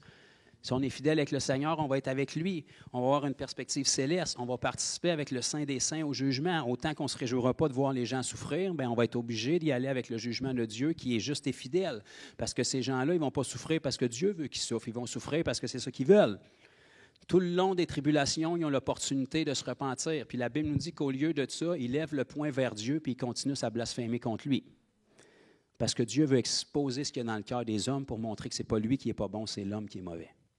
Et ils ont leur chance jusqu'à la fin, puis à chaque épreuve, ils ont une chance comme d'un plaies d'Égypte de se repentir, mais ils ne le font pas. Ils sont orgueilleux, ils sont arrogants, puis ils tiennent leur bout face à Dieu. Donc, ça devrait nous donner une force, une assurance, une joie, puis une motivation dans notre marche avec le Seigneur aussi. Hein? On ne flotte pas en attendant que tout est par la grâce. On est sauvé par la grâce. Mais ce qu'on va faire de l'autre côté, comment on va être utilisé avec le Seigneur, c'est nous qui détermine par notre consécration, notre fidélité. Puis comme on ne sait pas quand est-ce qu'on prend notre dernier souffle, puis qu'on a une meilleure idée ce matin, peut-être quand est-ce que la trompette va sonner, mais encore là, on ne sait pas exactement quand, mais on doit se préparer. Parce que l'épouse, c'est pour ceux qui se sont préparés. Puis ça, c'est simple, on n'a pas besoin d'avoir peur. La Bible nous dit que tout ce qu'on demande au dispensateur, c'est dans Corinthiens, c'est qu'il soit fidèle. Maintenant, tout ce qui nous reste à découvrir, c'est quoi, selon Dieu, la fidélité. Amen? Fait que vous allez lire la parabole des talents, parce que la fidélité, pour beaucoup de monde aujourd'hui, c'est très perverti, puis ça n'a rien à voir avec ce que Dieu appelle de la fidélité. Aujourd'hui, si tu t'offres jusqu'à la fin, on va dire que tu es fidèle. Selon Dieu, dans la parabole des talents, le bon et fidèle serviteur, c'est celui qui a fait multiplier ce qu'il a eu. Celui qui rend ce qu'il avait reçu, Jésus va lui dire, « Serviteur mauvais et paresseux, sors de mon champ de vision. » Là, je suis poli. À celui qui a fait fructifier ce qu'il avait reçu, Jésus va dire, « Bon et fidèle serviteur. » Donc, pour qu'on fasse partie de l'épouse, pour qu'on soit trouvé fidèle, c'est qu'on met en œuvre notre salut. On n'est pas sauvé par nos œuvres, mais notre salut produit quelque chose et c'est ça qui détermine que notre foi est véritable. Parce qu'une foi qui ne produit pas d'œuvre, ce n'est pas de la foi. Le seul qui vaut de la foi, c'est toi dans ta tête. Dieu ne voit pas de foi là. Amen? Donc, Seigneur Jésus, on veut juste te remercier pour ce temps dans ta parole encore ce matin. Merci, Seigneur, d'être là pour nous orienter, nous avoir donné tous ces précieux détails dans ta parole. Merci de nous confier ton Saint-Esprit, sans lequel on ne pourrait rien saisir, rien comprendre. Merci parce que par ton esprit, tu nous mets des barrières, tu nous mets des gardes pour qu'on puisse rester dans la vérité. Seigneur, on te prie pour chacun de nous, que tu puisses nous aider à continuer de grandir dans cette vérité. Ne nous permets pas d'adhérer ou de croire un mensonge ou d'avoir une fausse perception de tes Écritures, Seigneur, mais on veut vraiment construire sur la vérité. On veut que ça produise un bon fruit en nous, Seigneur, que notre vie soit un témoignage vivant, que c'est la vérité qui est établie en nous. Je te prie de fortifier la foi de mes frères et sœurs ainsi que la mienne à travers ces révélations-là, qu'on soit excités, qu'on ait une assurance, qu'on ait une foi, qu'on ait un désir de consécration encore davantage, Seigneur, à mesure où on voit tout ce que tu en réserves pour nous. La Bible nous dit que nos légères afflictions du moment présent ne sont pas comparables au poids de gloire qui nous est réservé. Les règnes que tu as pour nous, la vie éternelle, l'accès à la Nouvelle Jérusalem, toutes les choses extraordinaires que tu as préparées pour nous, s'accumulent toutes comme récompense à travers notre simple obéissance ici-bas. Aide-nous, Seigneur, à avoir une perspective céleste, à mettre nos yeux sur l'éternité et non pas sur le siècle présent, Seigneur. Fortifie chacun de mes frères et sœurs.